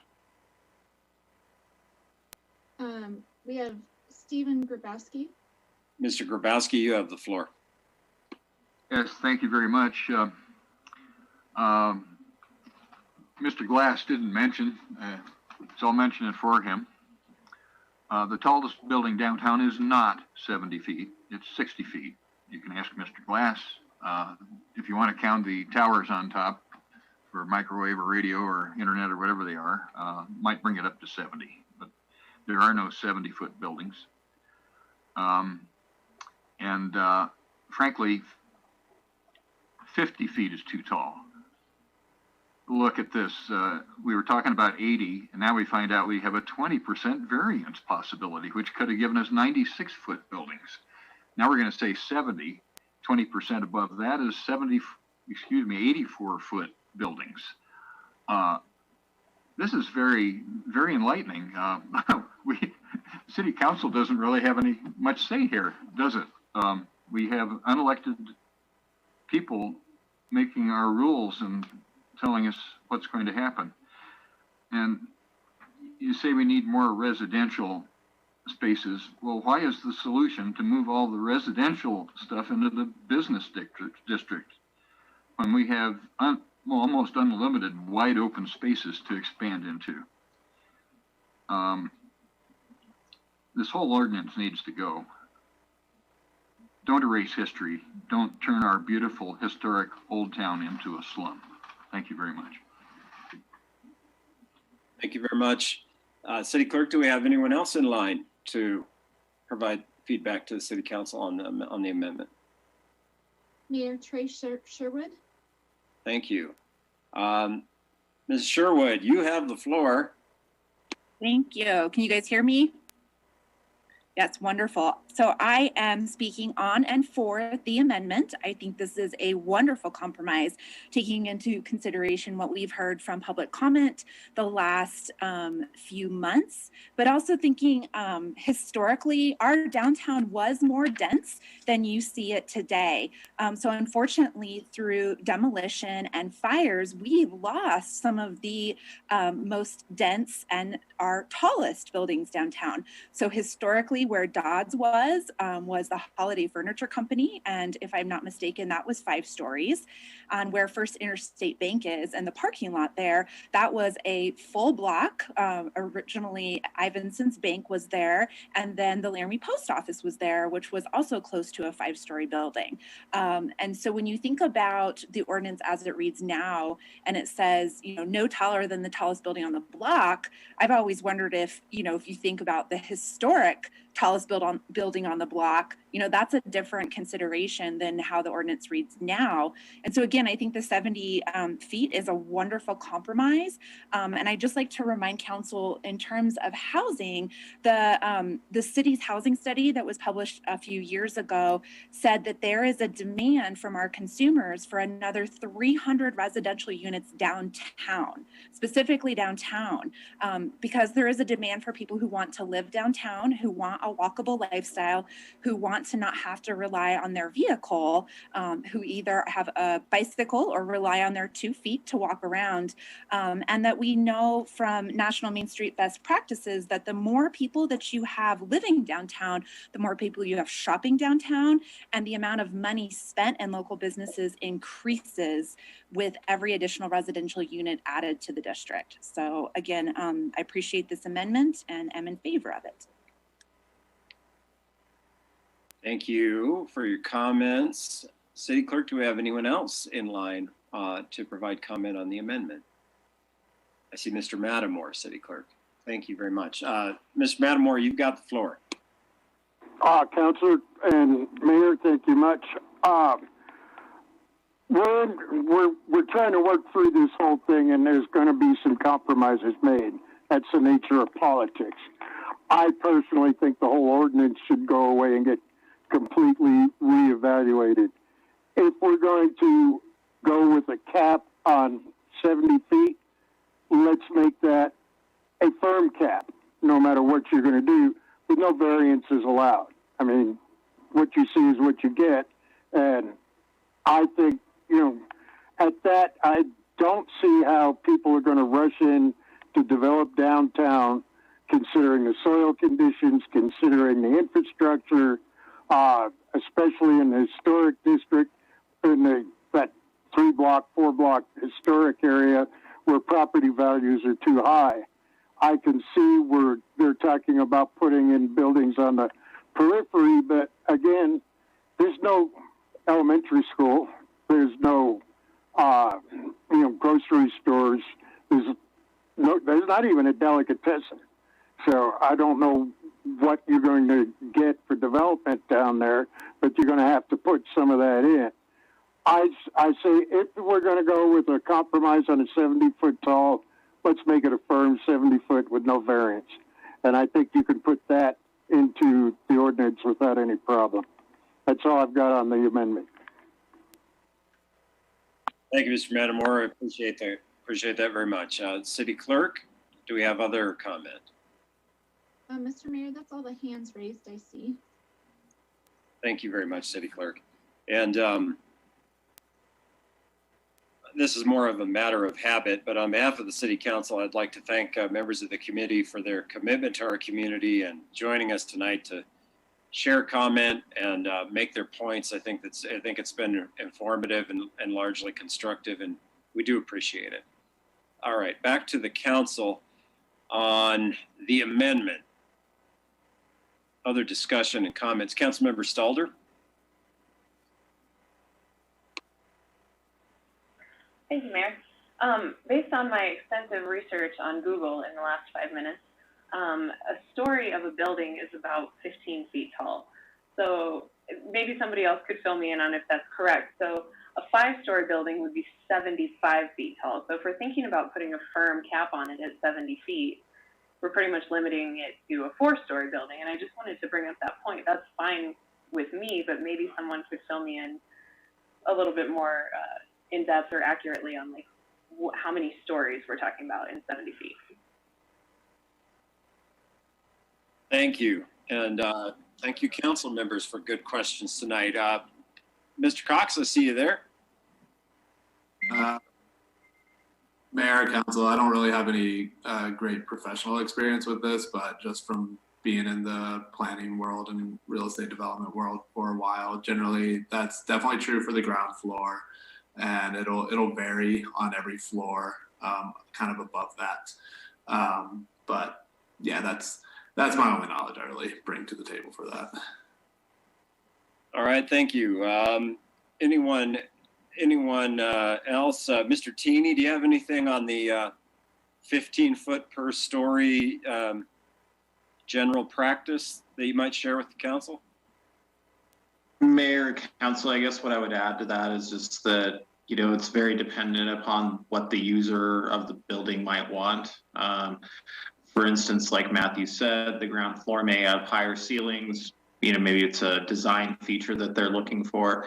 But you could also see that in units, you know, residential units above who want a more grand, you know, a grand feel, or potentially you have office space or something that doesn't need the height. That's why you look just to a building height requirement. You allow for the developer to, you know, make taller ceilings, do different types of design features within that footage to try to accommodate their needs or meet their needs. You then start getting into, you know, more technical things like potentially, you know, some sort of like warehousing or manufacturing or building, you know, some sort of use that needs maybe 30-foot ceilings. At least you have the option to do that. Mr. Teeny, is it fair to say that this isn't a code standardized measurement? It's more of a general guideline in terms of Mayor. Yeah, Mayor and council, your story height can vary depending upon your construction, and it's not a code requirement that, you know, you have to have 15 feet. The 15 feet is probably, you know, just a generic average of, you know, how much space you might need to accommodate maybe, for instance, HVAC and utility equipment, maybe within the ceiling or something, you know, it's just so variable. It's really hard to like say it's always 15 feet. It's just not you just can't do that. I appreciate that. And council, for the sake of a good and well-informed discussion, I'd like to, if there isn't any objection, pursue one more question with Mr. Teeny, even though he's turned off his screen, and I apologize for not letting him know sooner. And that is the following. This question of a variance process, or perhaps limiting who can apply to it, I think that was an interesting line of questioning, and I think you can speak to that from planning. My first question I'd like to ask for us is, what would even allow, in a general sense, to the best of your ability, I understand that these are case by case, but what would the planning perspective be if someone were to come in and request that variance on building height? Let's say they wanted to go to 85 in this circumstance.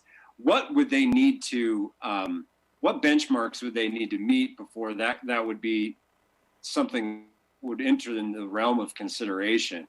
And if you'd like to speak to that, and also if you could talk about the council's options for restricting variances on areas of the community like the downtown, if you would, please. And I hope the council's okay with those questions. Mr. Cheney, please. Mayor, council, so assuming that they can fill out the application correctly and submit the fees and things needed to apply for a variance, that's when you get into the criteria for what's required. And so this is found in municipal code. It's adopted by council. So you have criteria set. And so first off, let me read you the purpose of what a variance is for. The variance process is intended to provide limited relief from the requirements of code in cases where strict application of a particular requirement will require a practical difficulty or unnecessary hardship, prohibiting the use of the land in a manner otherwise allowed under the code. It is not intended that the variance be granted merely to remove inconveniences or financial burdens that the requirements of this code may impose on property owners in general. Rather, it's intended to provide relief where the requirements of this code render the land difficult or impossible to use because of some unique physical attribute of the property itself or some other factor unique to the property for which the variance is requested. State, and then it says state and federal laws can't be varied by the city, so that'd be things like ADA parking, for instance. Then in addition to that, you have 6 criteria or 6 findings that must be found by the Board of Adjustment in order for a variance to be granted. So first, you have to meet that general intent, or is there something very unique about the situation that you would need a taller building, okay? I'm just gonna say generally, that's gonna probably be a harder, a hard threshold already just to meet, okay? So then, to summarize, you've got 6 items. One is, are there special circumstances or conditions described to the board that are particular to the land for which the adjustment is sought and do not apply generally to land or buildings in the neighborhood and has not resulted from any act of the applicant subsequent to the adoption of the code, such as irregularities, narrowness, shallowness of lot, or exceptional topographical conditions. Number 2, the circumstances or conditions are such that strict application of the provisions of the code would deprive the applicant the reasonable use of the land or the building. Number 3, if applicable, the circumstances or conditions are such that strict application of the provisions of the code would deprive the applicant of access to alternative forms of energy such as solar or wind. Number 4, the granting of the adjustment is necessary for the reasonable use thereof, and the adjustment is granted is the minimum adjustment needed to accomplish the purpose for which the variance is granted. The granting of the variance, number 5, the granting of the variance is in harmony with the general purposes and intent of the code and will not be injurious to the neighborhood or otherwise detrimental to public welfare. And number 6, the variance, if granted, will not alter the essential character of the neighborhood or district in which the property is located, nor substantially or permanently impair the appropriate use or development of an adjacent property. So just in that, I'm just going to say a variance, the granting of a variance to this section is probably, for building height, it's probably going to be pretty difficult threshold to meet. On a lot of those factors or those findings of fact. Variances are intended for those one-off scenarios, not a way to get around code. And so I would say that I think it would be very difficult. You can, if you felt, you could prohibit within the height requirement, the ability to apply for a variance. What I would say to that is, one, I would caution that. As much as we would like to sit here and think of all the scenarios that could ever come about because of with a request for a variance, you just never know. And I think you rely on your code and your criteria here to make sure that the height is and in that, one can actually potentially address it. Otherwise, there's no way to address it. There's simply no way to bring it to resolution. Thank you, Mr. Cheney. I think that really provides us some context that is relevant to this discussion. And that's why I wanted to ask that question. I thank you again, Council. And there's still that other question that I asked that I'd like Mr. Cheney to address, and then I'll start going back to the Council because I saw some hands. And I appreciate everyone's patience here. And I'll make the point again, too, that would go through a public meetings process. And individuals, groups of citizens could make a case for or against a variance before the public board. Mr. Cheney, I wanted you to also talk to us a little bit about Council's options in terms of restrictions on the availability of variances and what there are or may not be, I suppose. And if you want to address that for us, that would be great. Mayor, Council, so as the mayor stated correctly, the variance process is a public process. It requires notice of all property owners within 300 feet of the variance request, as well as on-site posting of notice, as well as newspaper notice before any meetings are held. So that's fairly extensive. In addition, and going to the mayor's other portion of the question, if council was to choose to restrict a variance, one, if you wanted to restrict variances altogether, that would be a whole nother meeting that I would go through with you that would be not to do that. If you want to specifically restrict variance related to building height in the DC zoning district, the only way to do that would be to specifically denote that within the section that we're talking about here, which is related to building height, and to say that within this section, no variance may be granted for any height extension per code. I mean, or something along those lines. I mean, you would have to specify that within the code and in this section to make that the case. Thank you very much, Mr. Cheney. And yes, I did mean specific to the context of this item in this discussion tonight, and that was prudent to point out that because that's what's useful for us. Thank you for those answers. Councilmember Schuster, I saw your hand up. I'm going to go to you, and then to other members as I see their hands up. Okay, go ahead, Councilmember Schuster. Thank you very much. I'm going to put an amendment to the amendment. I'm sorry. I'm going to rock whatever we're going to call it. I don't like the thing that we're going to put that any block, if they have one-story buildings on that whole entire block, we'll do the McClure parking lot. Anybody else could build a 5-story building. So I want to put an amendment on there that, yes, I agree with the total height of a building, but one can, on any given block, go 1 story more than the existing structures there, unless goes forward in front of the Planning Commission to show their reasons why.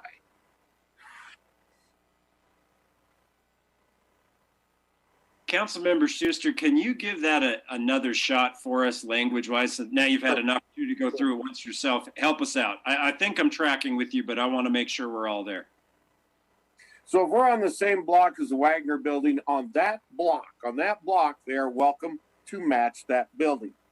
But let's go to the Napa block. Somebody buys up a structure there, levels it, and then wants to put the same height of a building as the Wagner building 4 blocks away. So we have this thing sticking up on a block that is 5 stories taller than all of the 1-story buildings there.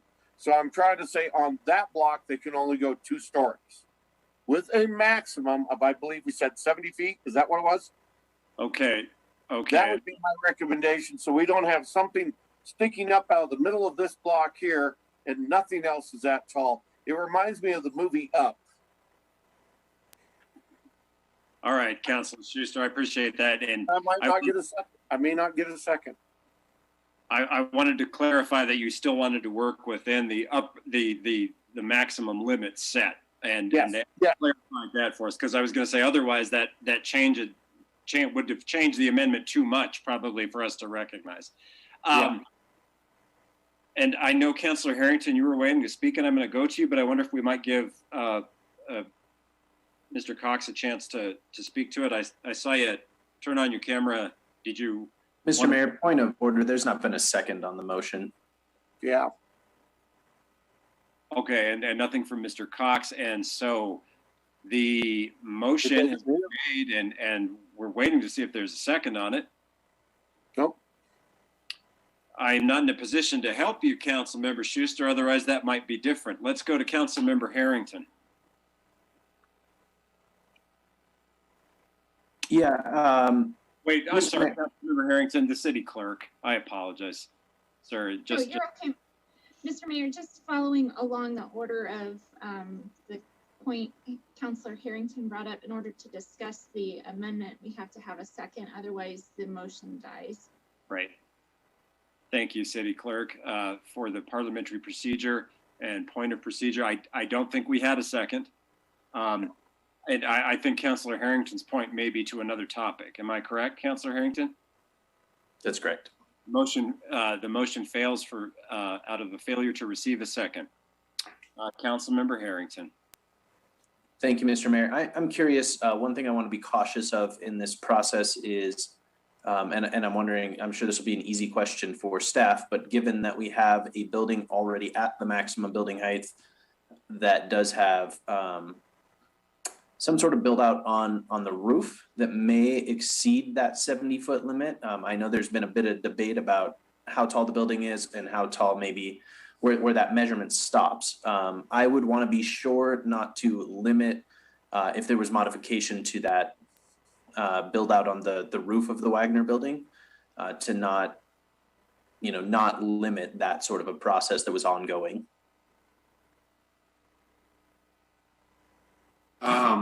Yeah, go ahead, Mr. Cox. Mayor, Council, I guess I need a bit of clarification. Are you asking if the build out on the roof of the Wagner is what was actually measured at 70 feet, or is it like the cornice that was 70 feet? Mr. Mayor, yeah, I would be curious if where that measurement started, but I think maybe more to the point is if the building owner wanted to modify what is built on the roof and that is in excess of the 70 feet, would they be prevented from doing that without going through the variance process and those sort of things? Mayor and Council, yes, they would not be able to go over that 70. So yeah, and that includes any type of use. So even if that's like a business pergola. But yeah. Councilmember Harrington. Yeah, thank you, Mr. Mayor. I feel like an existing use we would be wise to include. I think there needs to be some parameter on that. If that became a 25-foot tower on the roof of the building, obviously that is more problematic. But if there are changing out of components or other sort of work that would require interaction with the city, I think that would be probably, in my mind, a little bit improper for us to prevent that existing use through modifying code. So I'm not exactly sure. I think I can talk with planning if this carries. I can discuss with planning how to bring that for the final reading as a modification. I'm not prepared to do that now, but I do want to express that to council and to the public. Thank you, Councilmember Harrington. Just exploring the topic. Councilmember Gabriel, you've got the floor. Thank you, Mayor. I was just wanting some clarification because what Councilor Schuster brought up, I thought was already in place when we're talking about an existing block, that you cannot go you can go one story higher and not talk about, that 70-foot maximum. And so I guess I'm not clear on what we're talking about. If staff could maybe clarify that for me, because what Councilor Schuster was talking about, I thought was already in place. in this discussion. Thank you, Councilmember Gabriel. That sounds like a point of clarification. Mr. Cox, go ahead. Looked like you were ready. Mayor, Council, thank you. I think what Councilor Schuster was recommending would actually be more restrictive than what the current code states, and that say it was the block with the building that we perceive as the tallest building in downtown as the Wagner, then it would be cut short at the height of the Wagner. It could not go taller than that 70 feet. So you couldn't go a story higher than the Wagner with that amendment. And under current code, you are able to do that. Did that clarify? Sorry, Councilor. Councilmember Gabriel, go ahead. Yes, okay, gotcha, thank you. Councilmember O'Doherty, the floor. No, that's fine, that's good. Thank you, Councilmember Gabriel. I appreciate it. Good question. Councilmember O'Doherty, you've got the floor. But what this is replacing is where you can't build more than a story above your neighbors. And so for what Councilor Schuster wanted, it sounds like he would prefer to keep with the original, the way it's written, and maybe put a limit. Thank you. Thank you, Councilmember O'Doherty. A point of clarification. I think that the amendment was made as an addition to the height restricting motion for the amendment where they're speaking to now. Good questions and discussion, everyone. Just by way of keeping track and running the meeting, we're about 2 hours into the topic now, which I just mentioned by way of all of us keeping track. Other discussion on the amendment?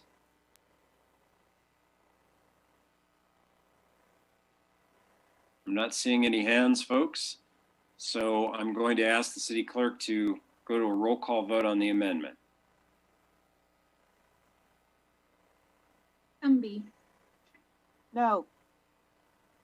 Harrington, Yes. Gabriel, Yes, O'Doherty, Yes. Stalder, Yes. Somerville, Yes. Schuster, Yes. Pierce, Yes. Weaver. No. That's 7 yeses and 2 nos, Your Honor.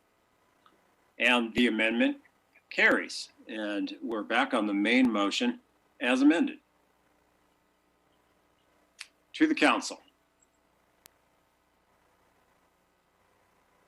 Councilmember Schuster. Great. I had talked to some people before COVID hit, and they were wanting to put a business building in downtown. It would have been on a block that already has 2-story structures, but they were talking 3 to 4-story structure for a business office, no residential. So right now, as long as it stays on max, they can buy up existing old downtown or whatever we're going to call it and put in their business complex. So just saying that I don't know if this will ever come to fruition, but it was before COVID and it was when business was booming. So we'll see what happens. Thank you very much. Oh, I have one question for Assistant City Manager Todd Feaser. I really loved our outdoor patio last year that was on downtown. Are we going to do that again this year with our AstroTurf and our picnic tables and umbrellas and everything? I really liked that last year. I know that goes to the downtown parking. All right, we'll let it go. I'm not sure how germane it is, but we'll let it go. Assistant City Manager. Honorable Mayor, we're actually having a work session on the 23rd to discuss last year's operations and gauge council's interest in future operations. So that's the most I would say to that subject. Thank you very much. Thank you. Thank you, Councilmember Schuster. Happy to defer to our senior council member on a question. All right, back to the motion. I think Councilmember Stalder, please. Thank you, Mayor. I appreciate all the discussions and how in-depth they are, but I kind of just want to go back to sort of the intent of this, and it's why I'm really struggling, because I think the intent of this is to make things easier for developers. And I don't always see developers as evil and, you know, wanting to come in and destroy the character of downtown. But I wonder, like, what has been the interest? You know, what's driving all of this? Is it the community builders study, or have you guys had interest from developers, residential, commercial, whatever, that speak to why this resolution is before us? Like, is there people that want to build 5-story buildings, or are we sort of just trying to correct the code? You know, and I honestly don't know how likely it is that someone's going to come in and put in a 5-story building. You know, I know there's building issues with it being right next to the railroad tracks, with the soil conditions. Like, I don't know how likely it is. So I guess my question, now I'm rambling, is, you know, are there people interested, and who are they, and what are they interested in doing? Councilman Stelter, do you want to direct that question specifically, or just take any answers as they come? I'll take an answer from anybody. All right. Mr. Teeny, you walked into it, so there you are, sir. Mayor and Council, so, you know, that's a broad question, but I think I can answer it on a couple points. Within the planning office, we often kind of catch the first rounds of discussions of people looking to do projects within our community. You know, they're coming to our offices to find out what are code requirements, how do I apply for building permits, what regulatory mechanisms are in place, who else do I need to talk to, what resources are available. The downtown is one area within the community that there's always a significant interest in development. And I think the development component's twofold. First off, in the downtown, you have an existing set of structures throughout the whole downtown zone district. And there is always heavy interest in changes to those buildings in terms of different users, using the buildings in different ways for whatever it is that they might want to do, as well as we are now seeing more recently the maximization of the space that already exists within the buildings. Many of the buildings in the downtown simply are not utilizing the whole space within the building. There's spaces that, you know, haven't been remodeled, maybe they're out of date for whatever the use is. We see a lot of interest with that. And so that's one component of this discussion when we're talking about, you know, if someone owns an existing building and might want to put, let's say, a penthouse on the top. These things allow for some of those things to happen. On the second side of things is new construction. And when we're looking at new construction, you know, as Member Schuster just mentioned and others may be aware of, I mean, people are asking, you know, what does it take to put in maybe an office building? What's it take to put in a motel or hotel? What would it take to add in some sort of residential development? All of those things are what we see driving kind of this discussion and talking about some of these changes that we've brought forward. The other thing too is Trey Sherwood mentioned during her public comment was that national main streets and areas like this, so any type of an urban area, are trying to find ways to how do we incorporate residential development. So that's kind of some of the parking items here too, but then how do we encourage business growth? And by, you know, making things a little bit more simple, it may not seem like that big of a deal to maybe all of us here, but, you know, making just a standard building height is important. It's predictability. Developers look for predictability when they're coming into your community. If they can look at our code and say, okay, I can go up to 80 feet or 70 feet or whatever it ends up being, they know what the maximum height they can be at. Same with parking. The first discussion I have with anybody that looks in the downtown zoning district, if they're looking to maybe, let's say, add 2 residential units, they ask me, how much parking am I going to have to provide? We run through the calculations. They want to know exactly what they're going to have to do. And I think big picture, you've got the discussion here is we're making some changes that I think are what's appropriate for where we're at within the downtown's kind of growth and its maturity. And these things will help development occur within the downtown. If you don't want development in the downtown, we can keep things the same. People will still do things within the parameters of the codes that we have, but these things will help catalyze and move things forward, I think, in a positive direction. And that's what we do. We're going to bring these things forward to the council because we think that this is where we need to go based on the things that we experience day in, day out. I mean, literally over 15 years of experience now with this community. These are the discussions that I have continuously. So. Thank you, Mr. Tini. And it's a wide-ranging topic that needs wide-ranging consideration. That's why it's had nearly an entire meeting devoted just to it. So I think the questions are appropriate and the consideration's appropriate. Other staff members that want to speak to that point certainly don't have to. I think Mr. Tini provided us a good broad answer, but council members, all right. Councilmember Gabriel. Thank you, Mayor. And since Matthew, you've been involved with a lot of these discussions, just curious about Laramie Main Street, Laramie Chamber Business Alliance have been in support of this. Any other groups, individuals have come forward? I know you've had some concerns with Mr. Glass and some others from downtown, but any other people that we should know about that have come forward to support this?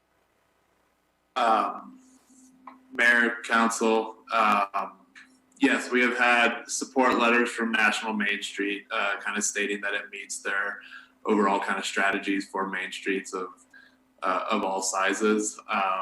And then also Acadia Architectural Group, who works with community builders as part of the kind of an arm of their nonprofit, also recommends and supports these changes based around the economic development aspect, but as well as keeping kind of that really positive pedestrian feeling urban pattern. We have had, I feel remiss saying people who support without bringing people who have had issues with it. And like I said at our first meeting a month or so ago, is that we did hold those Zoom meetings, and we had a number of, we had 8 people in attendance over the 4 Zoom meetings, and I've had discussions with all of them. And, the 5 that haven't showed up here tonight, we did discuss and we did kind of talk about what the overall strategy was, and they were fine with it. And I think the biggest point that we have made to this ordinance was that it wouldn't affect existing buildings. And that was a lot of concerns that we were hearing. But as far as bringing more uses and kind of more residents into the area, was a positive thing for many people. But yeah.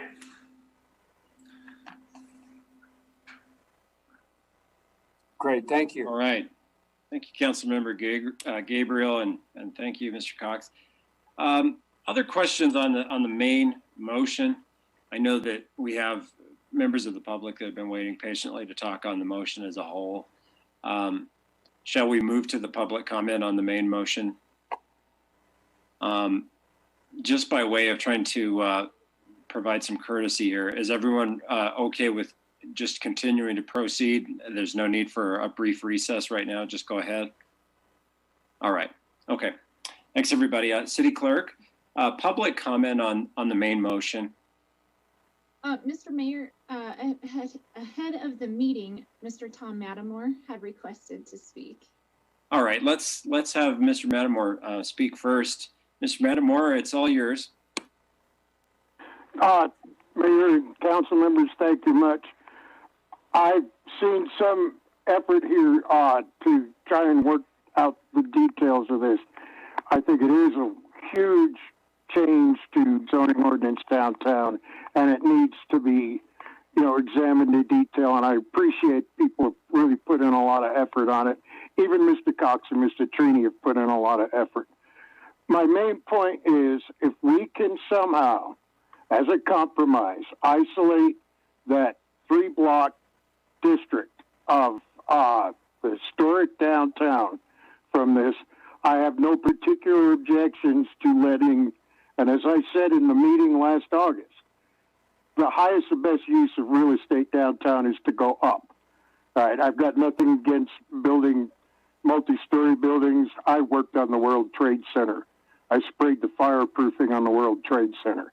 I understand how real estate works. I was a contractor for 20 years. So if we can exempt that downtown district from any changes, including new buildings and, of a significant height, whatever height you guys determine, I would say that that would make the downtown merchants extremely happy.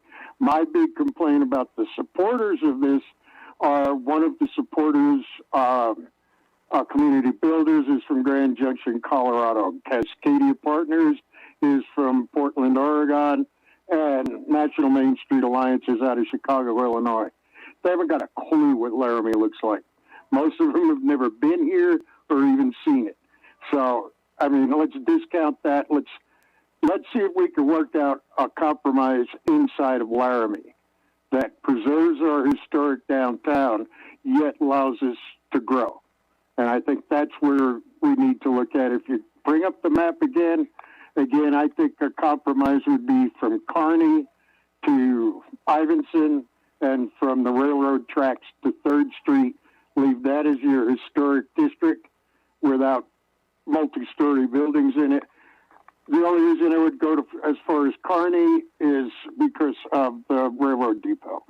And we wouldn't want anything overshadowing the railroad depot. And the bridge over the railroad tracks is another big tourist attraction. So I think if we could go and compromise on that, you can define it how you can work out. We can work it out amongst ourselves as Laramie citizens and business owners and officials. Thank you very much. That's all I've got to say. Thank you, Mr. Metamore, and for hanging in there tonight to provide comment and the other nights that you've done the same. City Clerk, who else do we have? Mr. Brett Glass. Mr. Glass, you have got the floor. Thank you, Mr. Mayor and members of council. As I mentioned earlier, this ordinance really consists of the dregs that were left over after the good portions that everyone agreed on of an ordinance were already passed. I really admire your efforts to salvage it, but alas, I really don't think in the end it's going to be salvageable. As it stands, it would allow a developer, as I mentioned before, to build buildings that tower over neighbors' buildings and cause all kinds of problems. And because Councilor Schuster's amendment didn't get a second, there'd be no relative height requirement, which we have now and which I think is a very good thing. It doesn't need to be as big as the World Trade Center, which, by the way, I toured as a high school student as it was being built, so I saw that fireproofing being sprayed to be a blight on the surrounding area. The other thing is it would prohibit buildings being less than 30 feet tall, which means, for example, you'd have to have large buildings next to the one-story residences in some of the residential areas of the downtown commercial district, which extends quite a ways. This would preclude good development, and it would blight the residential neighborhoods, and so it's a very bad idea. The ordinance would also eliminate all requirements to provide parking for residential development. Even with amendments, there'd still be a problem here. Downtown is already facing a parking crisis, and long-term parking by tenants on the street would block access to downtown businesses, which already have trouble attracting attracting customers, as Mr. Grabowski was saying. It also, as I mentioned, discourages the provision of parking by imposing stringent requirements if even a single space is provided. And it seems like this is intentionally designed to discourage people from providing adequate parking. It also, as I mentioned, prohibits parking and loading areas in front of a building, even if that's appropriate for the business that's inside, and that's not a good thing either. The prohibition against covering less than 80% of the lot, even if the space is good for is useful for a garden, parking, a playground, or any other purpose, is a very bad idea.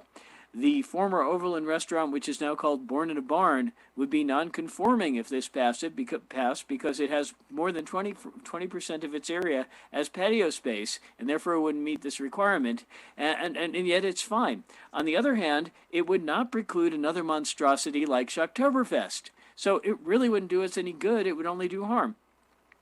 I think it's worth noting that the only public comment you've received tonight in favor of this ordinance has been from a lobbyist from a group that doesn't represent local interests and is an arm of an out-of-town, out-of-state organization. And the only other support you've received is from builders, another lobby which wants to exploit downtown, not benefit it. So there's nothing good left in this ordinance, and so I would implore council to simply vote it down. I do think we should address downtown parking, but I think that should be done as a separate matter, and not as part of this melange of provisions which really doesn't specifically address it. Thank you. Thank you, Mr. Clowns. You have also provided a lot of your personal time to share views with us on this topic. City Clerk, who is next to speak to us? Trey Sherwood. Trey Sherwood, our partner agency, Laramie Main Street Director. I would ask the council if during this portion of the meeting, after Mrs. Sherwood makes comments to us, if they would like her to remain available for some questions, since she's been involved with the membership of the downtown businesses. Does that meet with your approval? All right, and with the hope that it also meets with Trey Sherwood's approval. Trey, you have the floor. Thank you. Members of council, I'm happy to be a resource for you in this conversation, and just want to thank, has been said before, staff has put in a considerable amount of time onto this topic, as you have, and that is very much appreciated. And just wanted to add to that context in terms of, what is driving this conversation and how did this start? Just a friendly reminder that in 2012, council adopted the downtown Laramie master plan. And that is what Laramie Main Street has been implementing ever since. And in that plan is called out the need for code revisions. So this conversation goes all the way back to 2012. So, just thanks for sticking with us on it. And to remember that these amendments are based on best practices and on the ground experiences. As they currently exist, we believe that they have hindered growth downtown, both in regards to the financial desirability of renovating existing buildings and new construction. But the thing that we should all celebrate in is the success that downtown has had since its founding as a redevelopment organization in 2005. Is council has invested a great deal of time and resources into it, as our business owners have, and has Laramie Main Street. And just thinking about where we've been, when I started 11 years ago, we had 180 businesses downtown. And with net growth, even during the pandemic, we are now up to 290. So to say that we are running out of space is it's there. It's something we need to consider in terms of making changes to our design standards and our codes to allow for continued growth so that we can welcome new businesses in, new developers in, and new uses into the district. So I know that this has been a heavy and a complex conversation, but again, I appreciate you guys being on the ride with us and happy to stay on the line for questions. Thank you, Trey. I wonder if you might address this question for me. The Laramie Main Street is our community's chapter, if you will, of the state Wyoming Main Street program, and which is of course then a partner of the National Main Street program.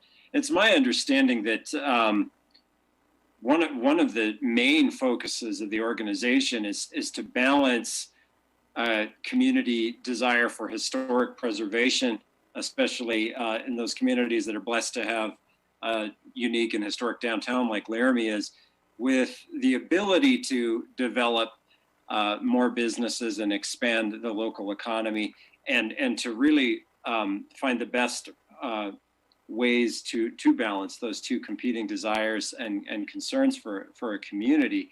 And that those 2 points are more or less some of the fundamental purposes of the Main Street organization, as I understand it. But I wonder, am I correct in that perception? I think people sometimes aren't always aware of what the focus of the organization is. The city contracts with Laramie Main Street on an annual or sometimes on a 2-year basis for services in the furtherance of those 2 goals I mentioned. That's certainly the way I've understood it as a member of the council. But I think addressing that a little bit and maybe helping me to answer, is that a correct perception of the organization? And 2, just a little bit about the relationship and partnership between the city and Laramie Main Street and what we're trying to do with that. And I hope that isn't too much of a complicated or rambly question, but I think it's important to talk about that a little bit and what the organization's role has been in helping the city consider some of these code changes, if you would please. And you're going to be able to take as much time as you need to answer that question as the director of one of our partner agencies. So please go ahead. Thank you, Mayor Weaver and members of council. Yes, National Main Street was founded in the 1970s, and it is a holistic strategy to revitalize commercial cores or downtowns, and it utilizes historic preservation as an economic development tool. So for us as an accredited Main Street community, we see historic preservation as equal as our economic development or our business services. And so again, thinking holistically, the relationship with the city of Laramie is that we have a contract to provide services that address not only business needs, so whether that's somebody coming into the downtown who needs help finding a location, negotiating a rent or a lease, working on their business plan, selling a business, to hosting events and activities that drive consumers into the district so that they discover these businesses and spend money with them, to promoting historic preservation and community engagement. We are a grassroots organization, so we rely on volunteers and members of the public to guide our strategy. So all of those things go into our relationship with the city and our aim in making downtown as vibrant as it can be. So I hope that has addressed your question and commentary. I'm happy to elaborate on further questions. It has, and the reason I think it's important for us to spend some time creating context for the discussion is I think we get ahead of ourselves sometimes as the city council and the members of the team on our city staff, assuming that everyone knows what every agency does and what their relationships are with the city and what their focus is. I'm not sure that always is the case for people that pay attention to some of the decisions that we make. And in this instance, the city of Laramie has worked with Laramie Main Street for a number of years on a variety of projects. And I will also state that the city is not bound to recommendations made by the Main Street board, but they've also been a partner with our Downtown Development Authority in a very close way. And I think we need to remember that not everyone understands the context of those relationships and partnerships as they relate to decisions made by the city over a span of time. And as always, Council, I appreciate your patience with comments and questions from the chair. I'm going to turn it over to you for any questions you might have for our Main Street partner director. Councilmember Somerville. Thank you, Mr. Mayor. Trey, during the last meeting that we talked about this, there was some conversation around how dumpsters are used and how the alley space is used in regards to, we're talking about parking and building size and you know, building out to that 80% of the footprint. I wonder if you could just comment on that a little bit in terms of the use of the alleys, and then how the businesses generally approach trash collecting and recycling, and where the appropriate places are for those, and if you have any concerns kind of with these code revisions as to how that might impact that. Yes, thank you, Mayor and members of council. I apologize that I missed the original conversation that brought up the alleyways, but just would like to note that historically and today, alleyways were designed for dumpsters, recycling, utilities, for business owners to have a back door to enter their business. And today, when an alleyway isn't accessible for those uses, businesses have reached out to each other and identified ways to share areas, typically in parking lots, to co-op trash or recycling services. So this is something that you see, peer-to-peer businesses collaborating with each other on to identify ways to make sure that those alleyways, recycling are sort of kept out of the public sphere, so as to not interrupt the consumer experience while they're downtown. Thank you. Councilmember Somerville? I would just add, Trey, do you have any concerns about how any of these changes might impact that or make that more difficult? Not the amendments or the design standards as they are presented. I think the conversation about making it easier for businesses to recycle in the commercial district is, you know, maybe for another work session.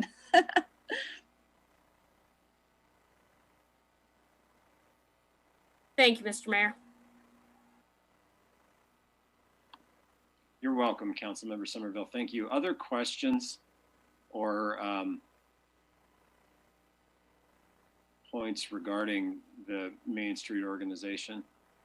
I'm not seeing, oh, Councilmember Stalder, please. Thank you, Mayor. Maybe there's someone that could give me a little bit of the history on community builders and why we decided to get input from them. You know, I know that Main Street is one of our partner agencies and they do give us some input, but how did community builders come into the picture? I think that's a really valuable question. But before we get to it, just for the sake of where people are on our screen, are we satisfied with what we've been able to ask Trey Sherwood? It seems like everyone's good. Just to give her an opportunity to get off of the panel screen so she doesn't have to be there while we move on to another part of discussion. If that's all right with you, Councilor Stalder, I'm sure you understand. Thank you, Trey, for joining us tonight and providing some answers and some input. And we'll go now to Mr. Cox from Planning and City Clerk. I suppose we probably have a further public comment that we need to get to. So Councilor Stalder, I think since that question took us in another direction, maybe we should finish up with additional public comment and then we'll get right back to it. City Clerk, who do we have next in line? Kaz Avila. Thank you. Yes, and it's not the city clerk's problem. It's mine, and I think Mr. Avila, you provided us last time. I like to get people's names right. So welcome, and you have the floor. Thank you, Mayor Weaver and members of the council. I just have a brief comment without having it in front of me. But for the benefit of the council, I just wanted to mention that the 2012 downtown development plan that was adopted by City Council that Ms. Sherwood referenced when she was speaking does call for multi-story mixed-use development, particularly in the north and south quarters of the downtown district. And as most of us can kind of picture in our minds, those are the, zones of the downtown district that have the shortest, buildings in the district. And so that just speaks to the current code and how it's relative to what block it's on. I guess just a reference point of the 2012 development, downtown development plan and what we had hoped to achieve by that. Thank you, sir, and for your patience waiting to make your comment on our main motion tonight. City Clerk, do we have others in line? Mayor, the only other hand raised is from a member that has previously spoken, Mr. Glass. We will go to Councilmember Stalder at this time, since she had taken us into another direction, and we've heard from folks once. We may allow one more opportunity for public comment. That's going to be at the council's pleasure. Councilmember Stalder, maybe ask your question again. If we need to. Otherwise, if the staff's ready to answer the question about community builders, we'll just go ahead. Okay, Mr. Tini. Mayor, Council. So Community Builders is a group that has helped the city of Laramie, as well as the state of Wyoming, on housing-related issues.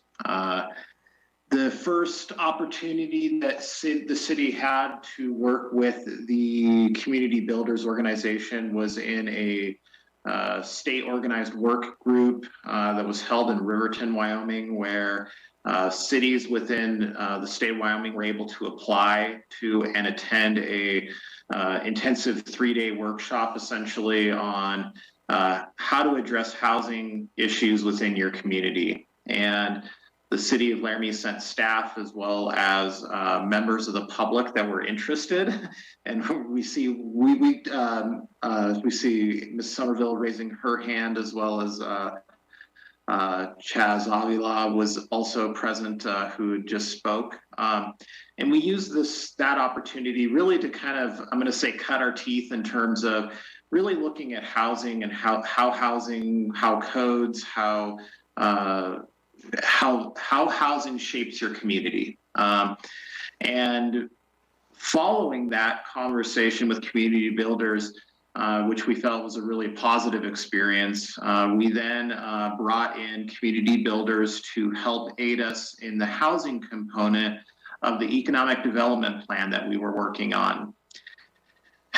Community Builders was already working with the city of Laramie following that intensive 3-day workshop to help us further the goals and efforts of that work, the things that we identified in that brief time, to develop a plan and then also incorporate that into our economic development plan, because for Laramie, housing, as we've noted, plays an integral role in that economic development and how economic development is driven in our community and how housing and those two things are tied. And so community builders, they are experts.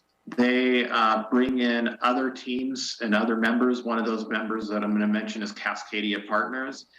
They're experts in figuring out ways in which your codes and which your environment within your community prohibits or inhibits good housing practices. And so what they've done over the past, essentially 3 years now, has helped us get to a point to understand how codes and regulations affect housing. And this council and planning commission, as well as the public, is going to get a really big introduction into that here in the coming months as we're finalizing reports, and we're really going to be moving forward with that in a really broader sense, just outside of even this downtown discussion that we're having today, which is just a really small segment of the bigger picture. So. Thank you, Mr. T. And Councilmember Stalder, any follow-up?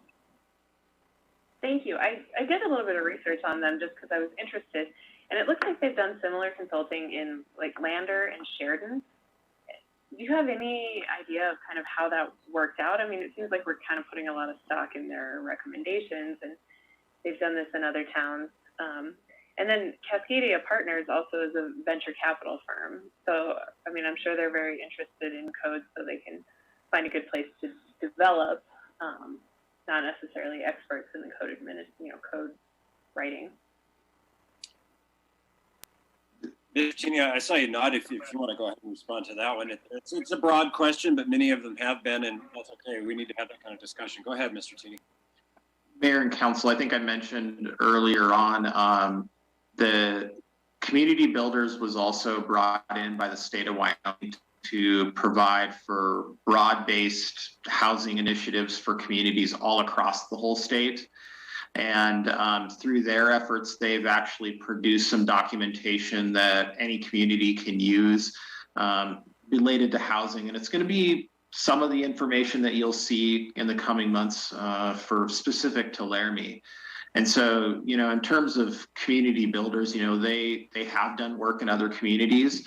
As I mentioned, there was the intensive workshop that we did in Riverton. Lander and Sheridan members were present at those meetings. And so what they did is, just like Laramie, is they furthered their work with community builders. If you take a look, Lander's interesting discussion, and I'm not going to belabor the point here, is that Lander is starting kind of at a ground zero in terms of their residential regulations. Lander had very limited residential regulations and very restrictive regulations to allow for pretty much anything other than a single family home. And Lander is really grappling right now with the single family home, which I think is a lot different than what we see here in Laramie. Sheridan is, I believe, fairly early on in the process of trying to explore what options could be presented to their community in terms of code changes that might help address some of their housing needs. In Sheridan, you're seeing just a lot of second homes, higher home values. So that kind of lower end market is really difficult within that community and within that county generally. So Cascadia Partners, what Cascadia Partners does is, as you noted, they're a venture capital firm, and what they do is they analyze the numbers. They're numbers people. And what they can do is they provide the raw data to help analyze return on investments and things like that. When you're looking at things such as building height, parking requirements, they can give you that, they can show you those numbers as to how some of that pencils out. And why that's important for a community is you've got to understand that if a developer is going to come to a community to build some sort of housing or do some sort of development, that they're business people. They're going to make sure the project pencils out. And so that gives they're brought in to provide that perspective, and that's what they do, and that's what they do good. So I think that's all. Thank you, Mr. Tini. Councilmember Stalder, any follow-up? Does beg the question what role they may play in the financing of projects, but that would not be information that we would be privy to. Other questions? Other questions? Good discussion, pretty in-depth as it needed to be, I think, and we're probably not touching on everything that we possibly could, and we never will. Appreciate the staff hanging in there with us. Questions or comments? I think we're getting pretty close here. Councilmember Somerville. Thank you, Mr. Mayor. With fear of extending the meeting into the wee hours of the night, I do have an amendment on parking. I would defer to whether you want to do that tonight or you want me to do that next week. It's entirely at your pleasure, given that it's almost 9 o'clock. Councilmember Somerville, we are here to get some work done on this item. All right, Mr. Mayor, a little bit of explanation and then I'll make the motion for amendment. After listening to the discussion last week and listening to the concerns of stakeholders, it seems to me that the real concern on parking, on eliminating the residential parking requirement really ends up on the north end and the south end of the district, where we tend to have larger lots, not in the core of downtown. We all realize, I think, that there's not really any way to provide parking in those buildings that are already built. And the most likely opportunity for development comes on those north and south ends. So what I've tried to craft with this amendment is a compromise to provide basically a safety net, so that residential parking is waived to a certain for a certain kind of development up to a certain number, and then after that, for these larger scale developments that might potentially happen, they would still be required to provide parking. So, and Mr. Mayor, I don't know if it would be helpful for the council. I believe the city clerk has the language that I sent. I basically rewrote all of section 8. If you'd like that displayed, I think the city clerk can do that, or I'm happy to just read through all of it. Let's go ahead and have you read through all of it, and Okay. we'll give the city clerk a minute to just display it in its entirety. As you know, the chair is not a big fan of a track changes process, but for the sake of legibility and so forth, we'll give the city clerk a moment to do that while you read in the language. Councilmember Somerville. Thank you, Mr. Mayor. I would move the following amendment to section 8. Under item number 1, under section 8, I would strike the words "and residential." So that section would read, commercial development within the DC boundaries shall be exempt from the off-street parking standards of section 1514.040. In section 2, I would restore that language for the first sentence so that minimum off-street parking requirements that would be required would be reduced to 75% of the amount required in the other zone districts, and strike the second sentence of reduced to 50% if it's in with 660 feet of a public parking lot. Item number 3, that's where the meat of this is. So the first, essentially part of it remains the same. All multifamily residential development shall be exempted from the parking requirements found in Table 1514.040-3, off-street parking requirements, if the total parking required does not exceed 10 parking spaces, excluding required ADA spaces. All multifamily residential development shall be required to adhere to Table 1514.040-2, multifamily accessible parking, if on-street parking is provided. And then, Mr. Mayor, number 4 has no changes. So that's the motion, and then I'll give some more explanation if I get a second. I'll second that, Mr. Mayor. We've got a motion and a second, and approval from Councilmember Harrington's family. I think I heard also. Councilmember Somerville, back to you. Thank you, Mr. Mayor. So just general, the meat of this comes in bullet or item number 3 as it's rewritten. In discussing with planning staff and city staff, the best way to approach trying to add a safety net so that the larger developments for multifamily would still have to provide some type of parking.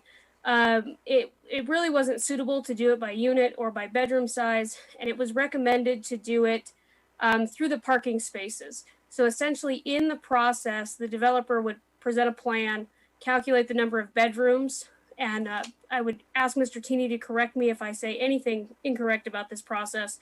But for every 2 bedrooms, essentially you're required to provide 1.5 parking spaces. And so they would calculate that number.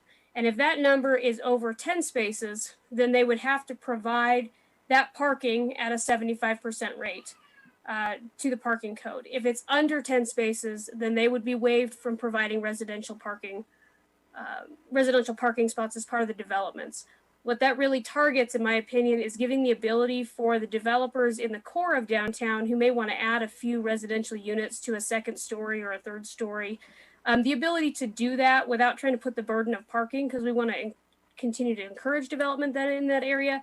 But if you're going to build a 30-unit complex on a lot on the south end of downtown or on the north end of downtown, then you're still going to be required to provide adequate parking for that building. So with that, Mr. Mayor, I would stand for any questions. Thank you, Councilmember Somerville. We've got Councilmember Somerville's amendment. I have Councilmember O'Doherty seeking the floor. You've got it. Doesn't section 8, it doesn't the first bullet point make it revert to the original code? I think it does. I've got all 3 of them up here. So. But since we're rewriting section 8, so it's all clear what we're addressing, I think it's fine to leave it in there. But I just want to point that out. I think it's back to what it was in the code. Mr. Mayor, you're on mute. Yeah, sorry about that, folks. Seems like we've got some questions about that. I know Councilmember Somerville, you were willing to take questions, but I see Mr. Teeny there, so we go to Mr. Teeny to address that question. Go ahead. Mayor and Council, to Member Doherty's question. So by removing and residential, what that does essentially is it takes out the full exemption. So by adding the and residential, that was going to fully exempt just all uses in the downtown commercial is being, exempted. By removing the and residential, now we're just back to what it is today, which is commercial is exempt. But then you've added number 3 in, which provides essentially a condition that if under the parking requirements found in the table, if it produces less than 10 parking spaces or less in terms of residential development, then you don't have to provide the parking except for ADA if you do.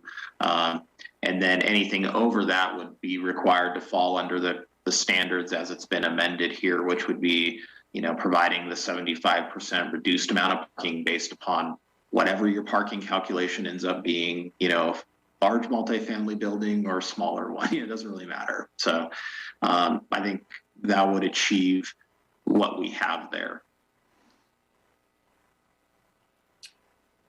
Councilmember O'Doherty, follow up. No, I'm fine. Thank you. Thank you. Council members on the amendment.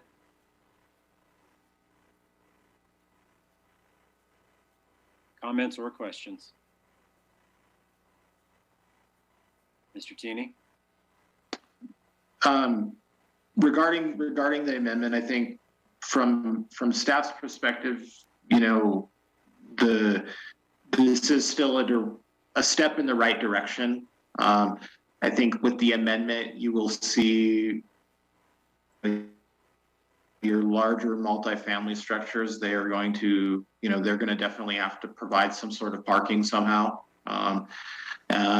One thing I would like to point out is the section that's stricken in the regarding within 660 feet of a public parking lot. Really, the intent of that was to recognize that we do provide public parking within the community, and that by recognizing that if you're close enough, an additional reduction could be given. It would be staff's recommendation to keep that in, preferably. We think it does provide an additional help. Like I mentioned earlier in the meeting, definitely there's a lot of the downtown that's within 660 feet of the public parking area, so we do recognize that. But we think it still provides a beneficial recognition of that public parking and why we provide public parking. So that's all I have on the amendment. Thanks. Thank you, Mr. Teeny. Any other questions or comments? I'll make a short one. Councilmember Somerville, please. Thank you, Mr. Mayor. I just wanted to say, in regards to the stricken language for properties located within 660 feet, my thinking was that given that the areas that would likely see development are not necessarily within 2 blocks of a public parking lot, I didn't know that would really be important to have, but I'm not completely tied to that. So if other council members felt strongly, we could work on that. Thank you, Mr. Mayor. Thank you, Councilmember Somerville. Councilmember Harrington. Thank you, Mr. Mayor. I felt the same way as Councilor Somerville. It does occur to me now, as we're having a conversation about redeveloping upstairs of existing buildings and adding to potentially increasing development in the north and south of downtown for some residential use, that we may be straining existing parking lots. So if we are going to consider, because those parking lots need to be used by employees of downtown businesses and people shopping at downtown businesses. So if we're going to, I think at that point, I maintain supportive of keeping this language stricken, but I do understand there may be a need to have some sort of acknowledgement of being near public parking. So I think we maybe would want to revisit this section in a future reading. Council members, what is your pleasure? Do you want to withdraw the amendment and retool it for a third reading consideration, or do you want to pass it and retool it at the third reading? Because I'm hearing kind of mixed messages, folks. That's why I asked. Councilmember Somerville. Mr. Mayor, I'm happy to do either. I think it's just important to address it in some way, fashion. I'm happy to do this again on Tuesday, if that's the pleasure of the council. Councilmember O'Doherty. Thank you, Councilmember Somerville. Councilmember O'Doherty. I'm in favor of these, and I do think that we have work to do, and I would like to move on to see if we vote for this amendment tonight. Thanks. I appreciate that, Councilmember O'Doherty. I appreciate that sentiment. Now that we've heard somebody put a marker down on this, Councilmember Somerville, anything else on this before I go back to, all right, other council members? Questions or comments? Councilmember Cumby, please. I was just going to say, I agree with Councilor O'Doherty that I would like to see it voted on tonight. Thank you very much. Other folks, chance to weigh in. All right, quick comment from me. I'm supportive of this. I'm supportive of also getting through with it tonight, and then maybe we can make some adjustments. I think this addresses a little bit of what I heard from Councilmember Schuster about the need to acknowledge parking and trying to find a way to do that and concerns with parking specifically. So I'm supportive of this for the most part. Councilmember Cumby? I also am in support of it and think that it addresses some of the concerns I had about spillover into public parking and things like that. So I appreciate the amendment. Thank you, Councilmember Cumby. And City Clerk, I would like to see if we have public comment on the amendment. Mr. Glass. All right. Thank you, City Clerk. Mr. Glass, when you pop up on my screen, I'll let you know. Mr. Glass, Thank you, Mr. Mayor and members of council. Unlike the lobbyists, we have direct experience with what goes on in downtown. So we really have, we really have good experience with things such as public parking. One of the things you should note is that the public parking lots that are available downtown are not open all the time. The largest one is closed down every Friday for the farmers market in the summertime. You can't reliably park there. Some of the others are either closed or overparked during events such as Laramie Jubilee Days. We really need to make sure that developers carry their weight. And if they're going to have a multifamily development, especially a new one, I can understand wanting to develop the second floors of a few buildings. But anything new, we definitely want to make sure they make some provision for parking that doesn't rely on the public parking, which may or may not actually be there. This is especially because a so-called multifamily unit may in fact be populated by a bunch of students. You may have one bedroom shared by two people, each with a car. And certainly, if you have you'll have people packed in there because that's what students do. We need to make sure that we allow enough parking and don't worsen the downtown parking crisis. And so I'm very concerned about any exemptions that might be provided. I also think that items 2 and 3 look like they might be in conflict with one another, and I'm a little bit concerned about that. The language isn't up on your screen any longer, but when I was reading it, it looked as if the two were contradictory.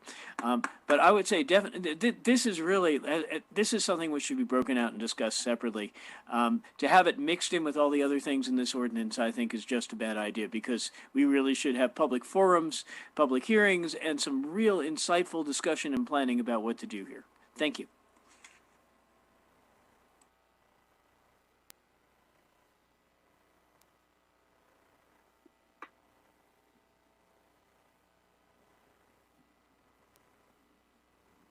Mr. Matamore, you've got the floor.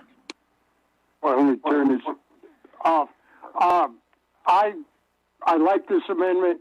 I am in favor of anything that would ease the parking situation in downtown. I've been a business owner downtown for 18 years, and I have seen the parking situation go from bad to worse over the years.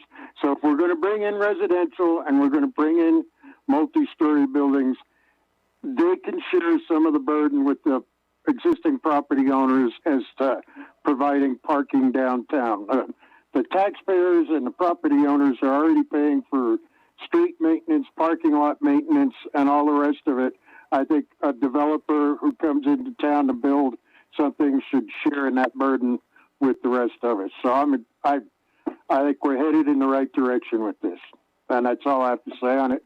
Oh, and by the way, for Jessica Stalder's edification, you can build a multi-story building with as low as 10 feet, depending on the type of construction. Most of the ones I did were 12 feet. Thank you much. Thank you. Thank you, sir. And as you heard, Councilmember Stalder is happy to hear that information, dealing with her question. City Clerk, I think I'm looking at it here now too, and I think we have Trey Sherwood next for public comment. Is that correct? And there she is on the screen, and you have the floor. Thank you very, very much. Mr. Mayor, members of council, I am on and for the amendment. I believe this is a wonderful compromise as it would ensure large developments, for example, to the north and south end of the district on larger lots to provide residential parking on site. At the same time, while making it feasible for our smaller projects, potentially both new construction and renovation of existing upper floors in the core of downtown to utilize existing public parking. And for these smaller projects, just to remind council, like requiring parking on site is not economically feasible, either requiring that a portion of the building be removed or a setback created in an already small lot, which would limit the size of income that the property could produce. And for an example, parking lots don't generate rental income, nor do they really help with property tax, and definitely don't produce sales tax. So again, on and for the amendment. I think this is a wonderful compromise. Thank you very much for your comments. And I'm going to check one more time. Do we have anyone else? It doesn't look like there's anyone else lined up to speak to the amendment. Back to the council just quickly before we go to a vote on it. Council members? Let's have a roll call vote, City Clerk.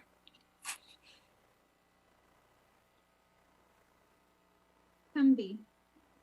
Yes. Gabriel. Absent. Harrington. Yes. O'Doherty. Yes. Schuster. No. Stalder. Yes. Somerville.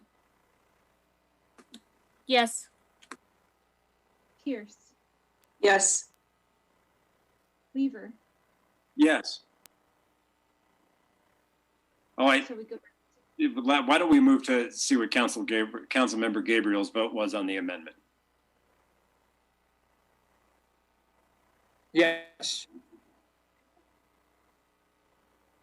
That's 8 yeses and 1 no, Your Honor. And that amendment carries. Back to the main motion, folks, and any further comment or discussion before we move to the vote on this item? 3 hours in, just about. All right. And again, I don't mention that simply just for the purpose of identifying this item needed its own meeting. Clearly, a lot of questions and a lot of interest.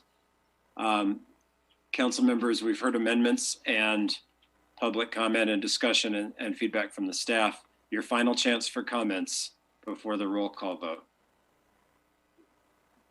Thank you. City Clerk, can we have a roll call vote on the main motion? Harrington. Yes. O'Doherty. Yes. Summerfeld. Yes. Stelder. No. Schuster. No. Gabriel. Yes. Cumby. Yes. Pierce. Yes. Weaver. Yes. That's 7 yeses and 2 noes, Your Honor. The motion carries. And the third reading of the item will be on the March 2nd agenda, the full agenda, and will include opportunities for further discussion on the item and comment. Staff, council members, members of the public, we appreciate you hanging in there with us for this meeting and the good discussion and the time that you've all devoted to it to give it a full and detailed consideration. Councilmember Schuster, it is that magic hour, sir. Sir, do we need to do public comment at the end of this meeting? On non-agenda items? That's an excellent question. I don't know that we include that on a special meeting agenda, and it isn't on the agenda, simply because this was to be devoted to working through this item, Councilmember Schuster. So I think the floor is yours. Okay, I move that we adjourn. Second. Without objection, we'll adjourn the meeting. Thanks.